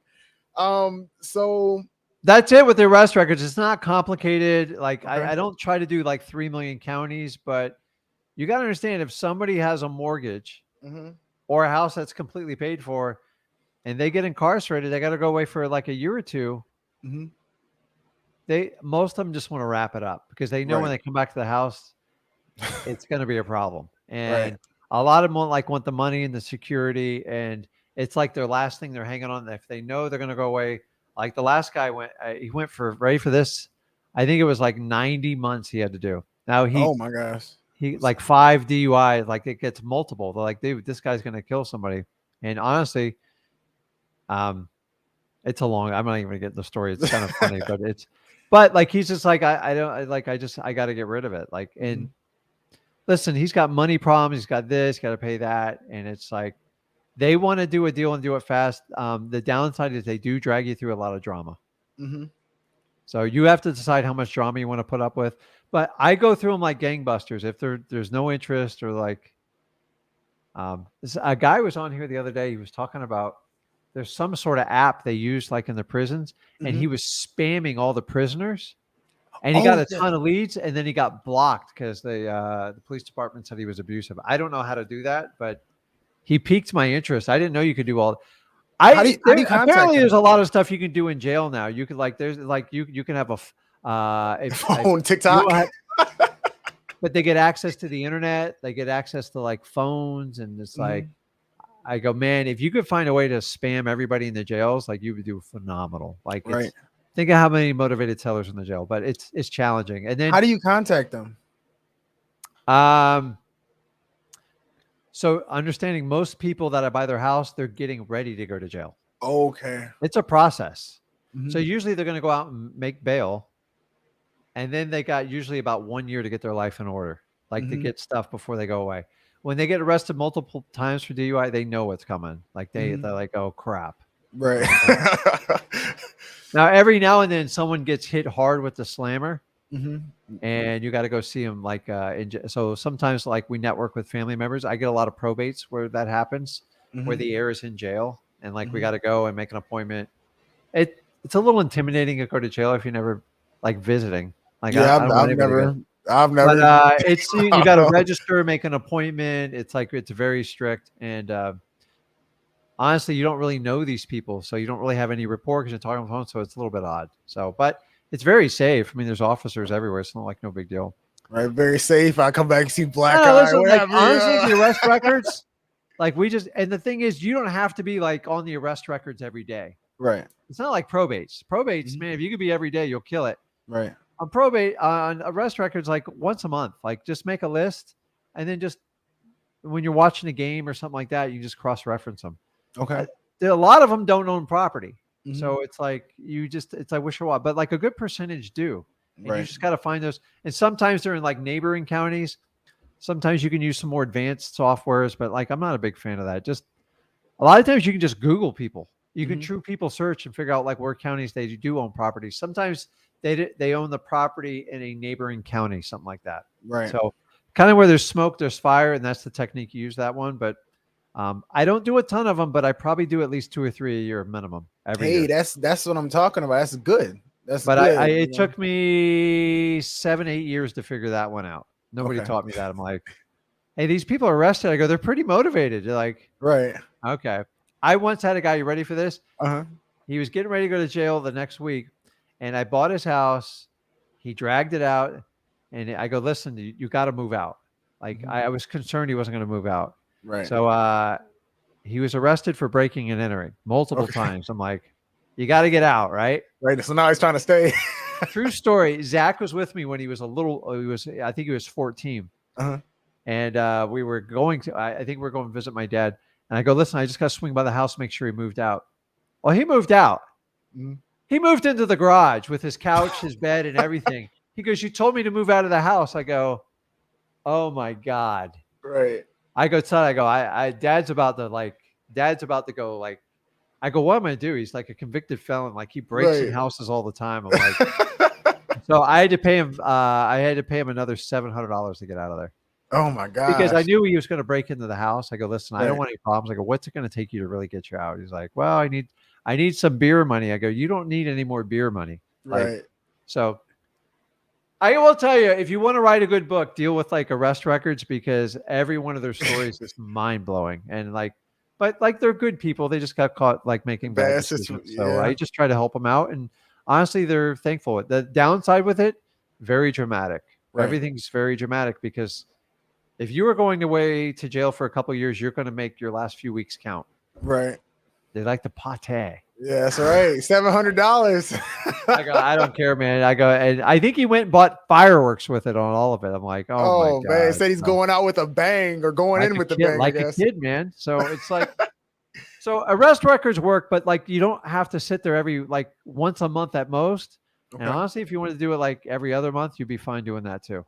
Because remember, most people get arrested. It takes a lot of time for them to finally go to jail. Okay. You know, the average, I'm dealing with a property, ready for this, all the way back in 2013. Mm-hmm. A wholesaler sold it to me fraudulently. He didn't know. Like, we all know each other. Okay. To this date, 9 years later, the case is still not resolved. Oh my gosh. And I'm a big part of it because I paid, I flipped 3 of the houses and I kept 2 for cash. Mm-hmm. And one I still own to this day. Mm-hmm. And I'm just like, it's the weirdest thing. So like anything like has to do with court system, other than foreclosure, it seems like it just takes forever. Like, right. And then when the pandemic hit, it extended everything like an extra 3 years. Right. So you're going to see arrest records start to jump. And then honestly, if you're in like some of these crazy counties that like they've let everybody go, mm-hmm. If they actually start enforcing the law, you're going to see like the numbers will go through the roof. But I doubt many of these people own homes. Maybe they do. Hopefully they do. We'll figure it out. So, all right. And what else you got? Yeah. So one other question I had, I just came to my mind, which I'm happy about. So I've been like kind of like verifying or looking for a good virtual market to jump into. Okay. And initially I had heard, I've been watching a lot of just videos just to hear how people are talking about how they look for these places. And, you know, that you want to look for distress. So liens and vacants and stuff like that kind of. But I went into one market and I'm seeing like a lot of liens, and it seems like neighborhoods have died in certain areas of the country where it's like just the entire neighborhoods are distressed, you know. It's like, and people buy these liens. I talk to them and I think they're buying them for like really cheap and they're putting a little bit of money into them, but it seems like these are really garbage deals, but people are willing to talk to me about them. Okay. Are those areas to kind of stay out of? Like I'm talking like northern Indiana, like so you're researching people that own liens on these properties. They've bought them probably at a discount. Yeah. And but they don't own the property, they just have the liens on them. Well, they own the property, and I think it's one of those deals where I'm not super familiar yet with real estate, but I think they buy the lien and then they have to hold it for a certain amount of time before they can sell it. Those type of properties, and it's like I'm running comps, $500 comps and $1,200 comps. I'm like, heck. Well, here's the best way to research a market is let other wholesalers do it for you. Right. I said the one thing that kills wholesalers more than anything is what? Motivation. Well, no. I'm sorry. What is the arch enemy for all wholesalers? Like you see a lot of wholesalers. What do you think like we're known for? Bad publicity. I don't know. The egos are monstrous. Okay. Monstrous. I can see that. Listen, I'm going to give you a little truth here. Why do you think so many wholesale coach and gurus like speak on stages other than to sell their product? Because they don't. It feeds their ego. Feeds their ego. Okay. Why do you think I don't do like live events?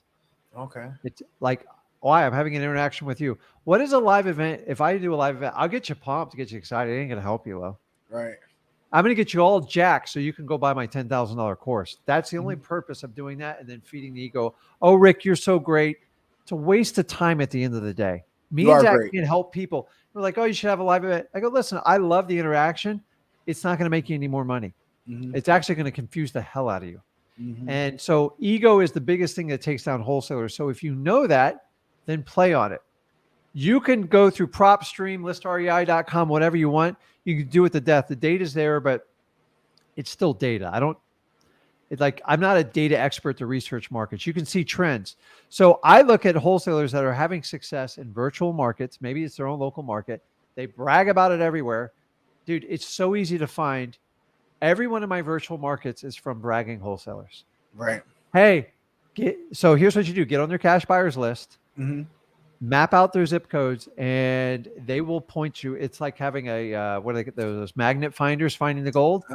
They'll do that. You don't have to spend a dime to do it. In the old days, we used to spend thousands of dollars to research markets. I don't do it anymore. Right. And then you verify it. Go, okay, listen. So you can find out if they're for real. And then I start calling to see if their properties are really if it's theirs, not somebody else's. And once I figure it out, it's game on. It's that simple, guys. Like I'd like to sell you this big fat course on how to research markets. Go where the money is and where it's working.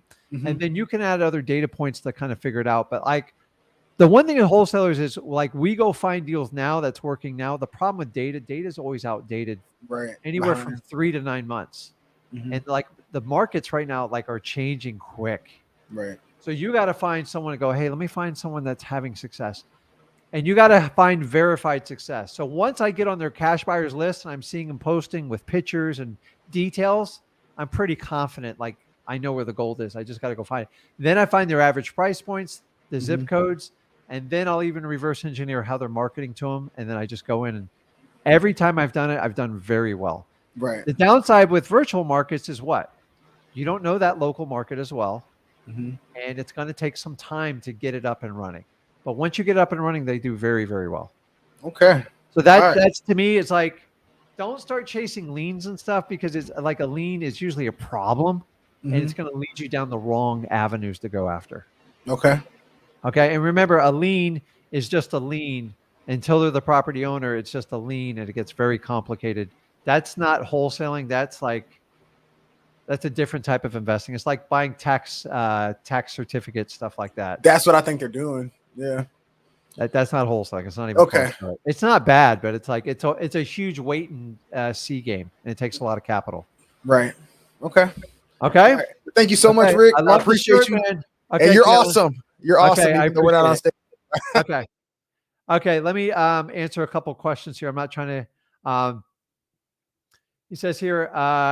Sean says, let's say, example, a seller wants a $100 EMD within the inspection period. Can I find a cash buyer or have them pay the $100 EMD? Yes, your end buyer can buy it, but honestly, $100, dude, find it, go dig in your couch cushion. It's not a lot of money. It's what $10 used to be. The new $100 bill, the new $10 bill is the $100 bill. Like you've got to just have to scrape up $100. I wouldn't go chase down a cash buyer. Now, if I'm going to do a $2,000 or $3,000 one and it's a really good deal, then you can basically write your contracts that after the inspection, I'll deposit the $3,000 earnest money deposit. That gives you enough time to go out and find your cash buyers and match up that deposit. So, but $100, you're just gonna have to take that and take it down yourself, because very few cash buyers are going to ask you to put up you want $100. It's like a difficult conversation. So, okay. Oh, here's one more here. Hey, Marlene, how you doing? She says, hi, Rick. I have a potential deal with a motivated seller, but they won't budge on price. And they say many have appraised it and it's a good deal. Would you look over the deal with me and see if it's a good deal? So I appreciate it's your first one. I'm going to give you a couple red flags on it. It says they're motivated, but they won't budge on price. That's like saying, I want to be super fit, but I'm going to go eat 2 gallons of ice cream. It doesn't work in the same sentence. Okay. The other word is appraised. I have never done a wholesale deal where it's ever been appraised or ever talked about it. So I don't think the motivations there, Marlena. I would be happy to JV with you, but honestly, all the words you're using this does not sound like a good deal. It sounds more like a retailish deal. I'm just giving you my honest opinion. So, okay, I got more people waiting here. I'm going to take somebody I haven't taken before, and Shaquila is up. Hi. Hey, how you doing? I'm good. How are you? Good. Where are you calling from?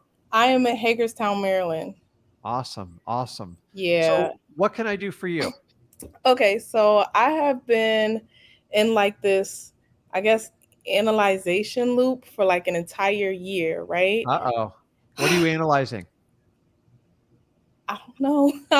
I'm just struggling every time. And what makes it worse is that I'm on Zillow because my car broke down. So now I'm talking to attorney. I mean, not attorneys. I'm talking to agents and I'm all over the place.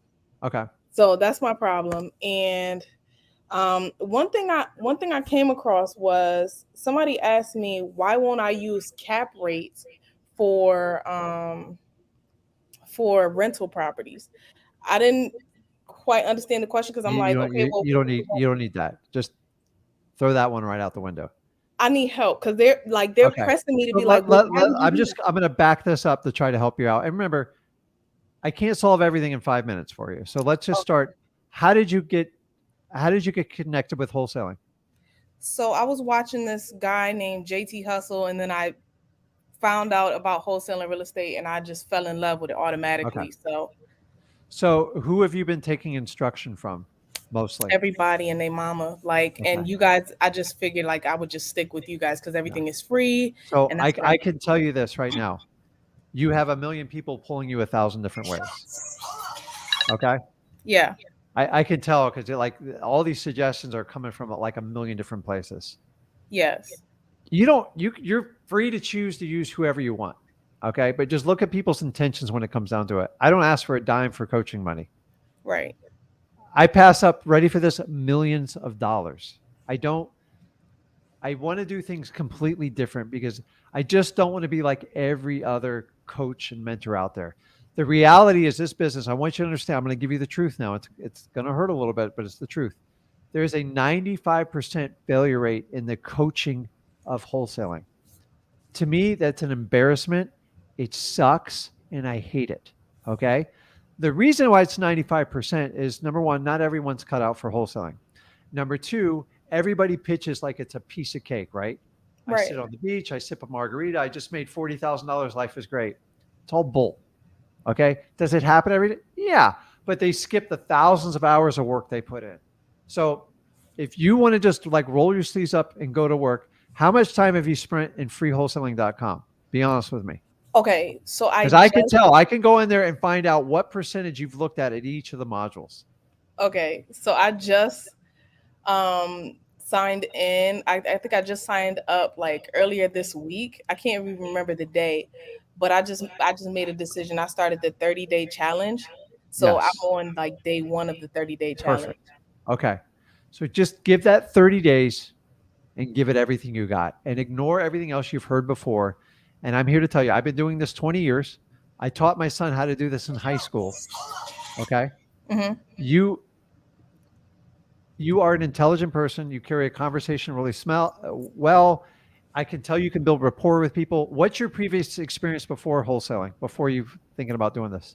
Honestly, I've been just I work night shift at like a Macy's warehouse. I've been doing warehouse work for about 2 years now. Okay. Okay. So I think you're pretty young. I never ask a woman their age because I'm 27. okay. So like you're a baby. Okay. And that's a compliment. It's not okay. So I'm almost twice your age. So I didn't figure out this business till I was 33. And honestly, I screwed it up so bad the first 4 years.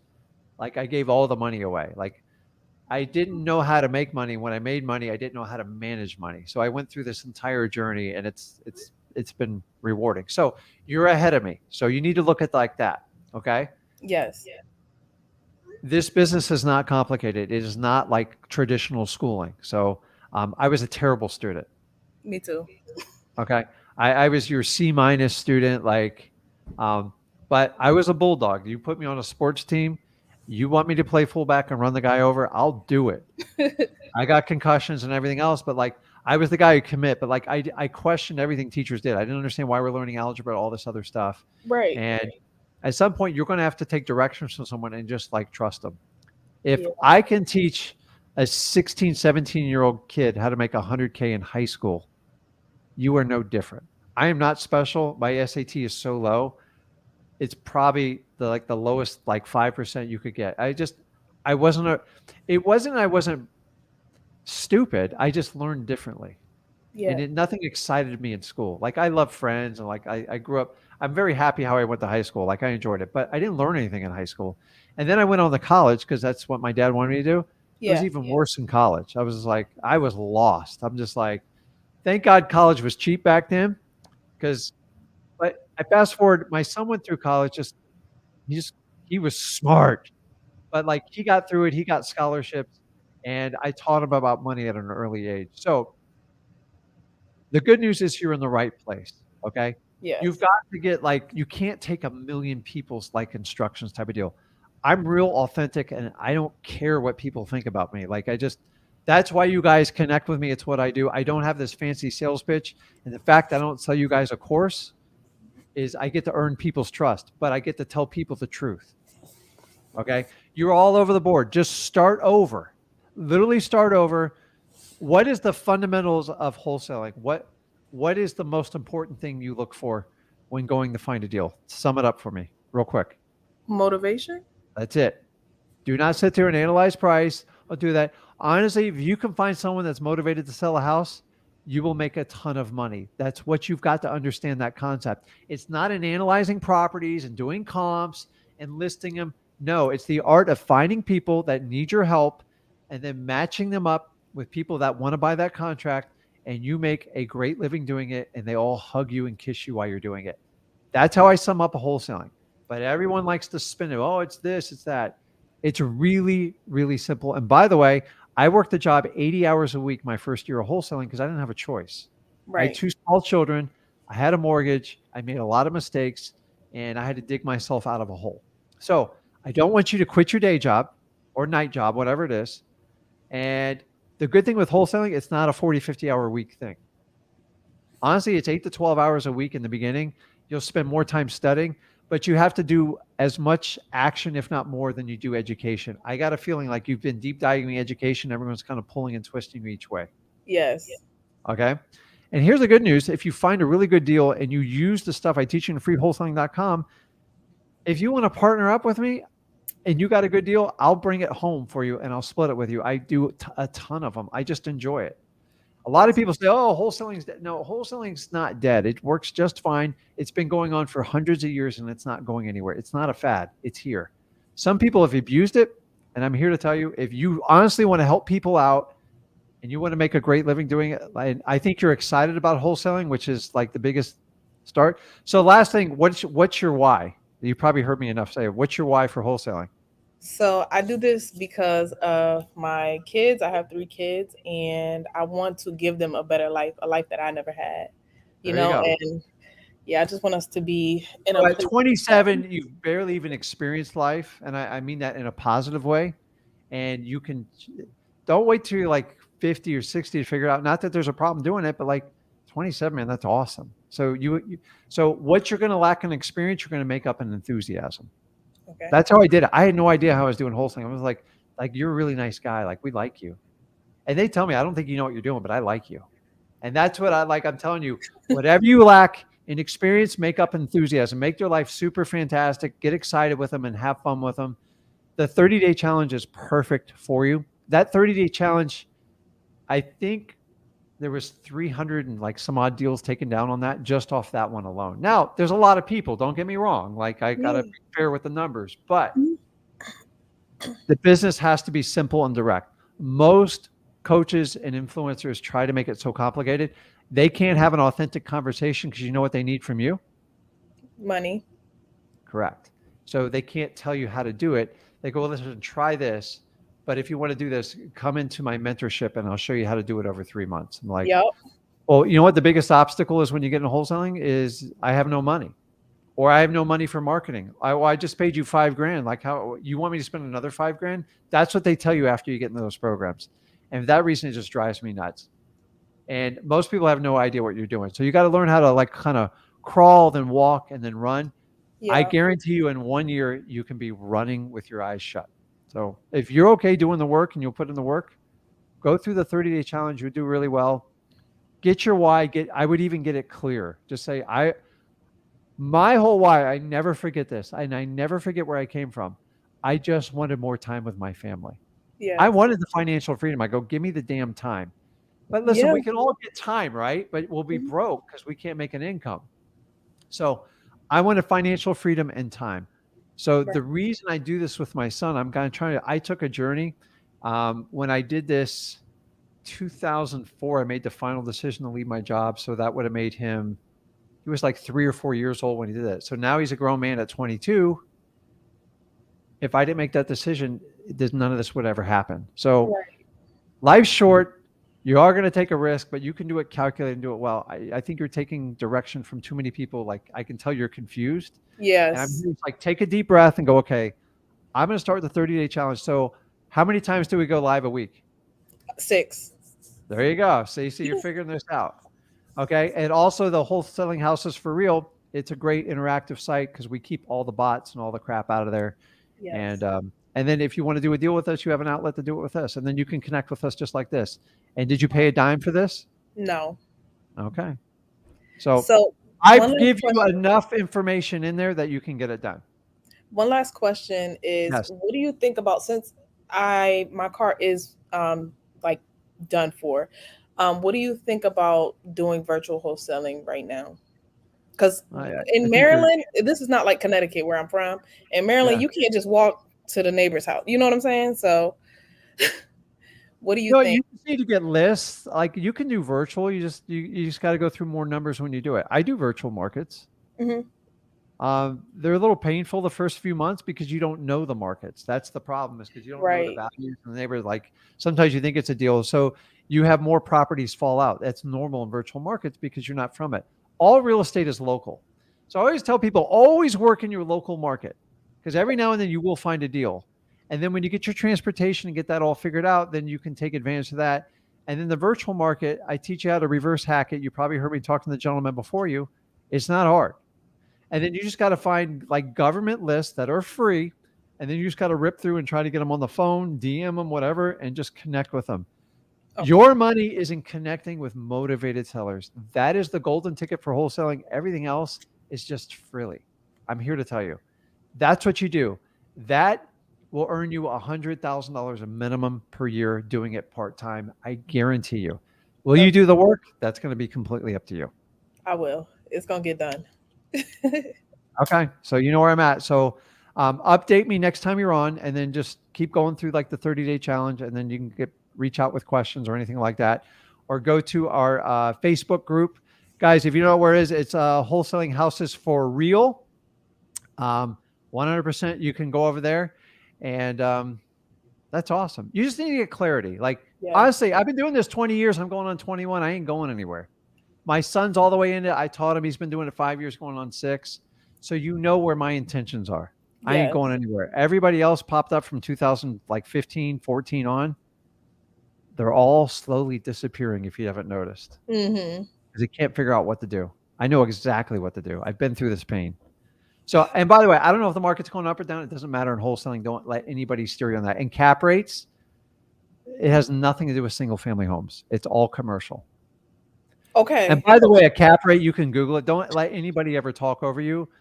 It is nothing more than the net operating profit. So it's like the rents minus the expenses divided by the price. That's all it is. It's that little see, that's the little bit of algebra I needed in high school, but I didn't. So I learned it. So I hate when people, you do cap rate. Cap rates are irrelevant. I could care less what the cap rate is. Unless I'm buying a big multi-million-dollar commercial property. The single family homes based on comps, cap rates will not really help you out unless it's a really piece of junk property in the middle of nowhere. Okay. Then you can, and a cap rate, all it means is the percentage of a return you expect on your money. Right. So if I paid $100,000 for a property and it was a 10% cap rate, I would expect to earn $10,000 that year. That's it. That's all it means. Okay. Okay. So if I bought a house for $100,000 and after they paid me my rent, I paid the taxes and insurance, I had $10,000 in my account, that's a 10% cap rate. That's all it means. Okay. People try to talk over, to this day, they still try to talk over my head. I go, a cap rate is just a return on investment. They're like, no, it's not. I go, it is. Okay.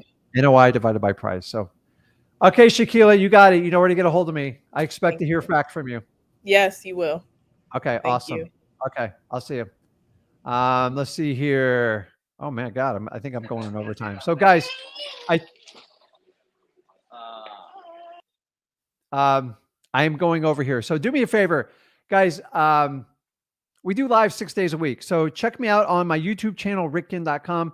Go over there, subscribe, check out my son, Zach Ginn. And obviously, you know, we are at Flip with Rick. And we've got some really exciting stuff coming from you Sunday. I'm just going to leave it as a surprise. You definitely want to tune in. Zach will be on Sunday night at 10 p.m. Eastern time. I might be with him. We got a little surprise for you. And our usual times are scheduled as usual. Guys, I will see you. Check us out on YouTube, rickginn.com, Zach Ginn. And I will probably see you guys Sunday.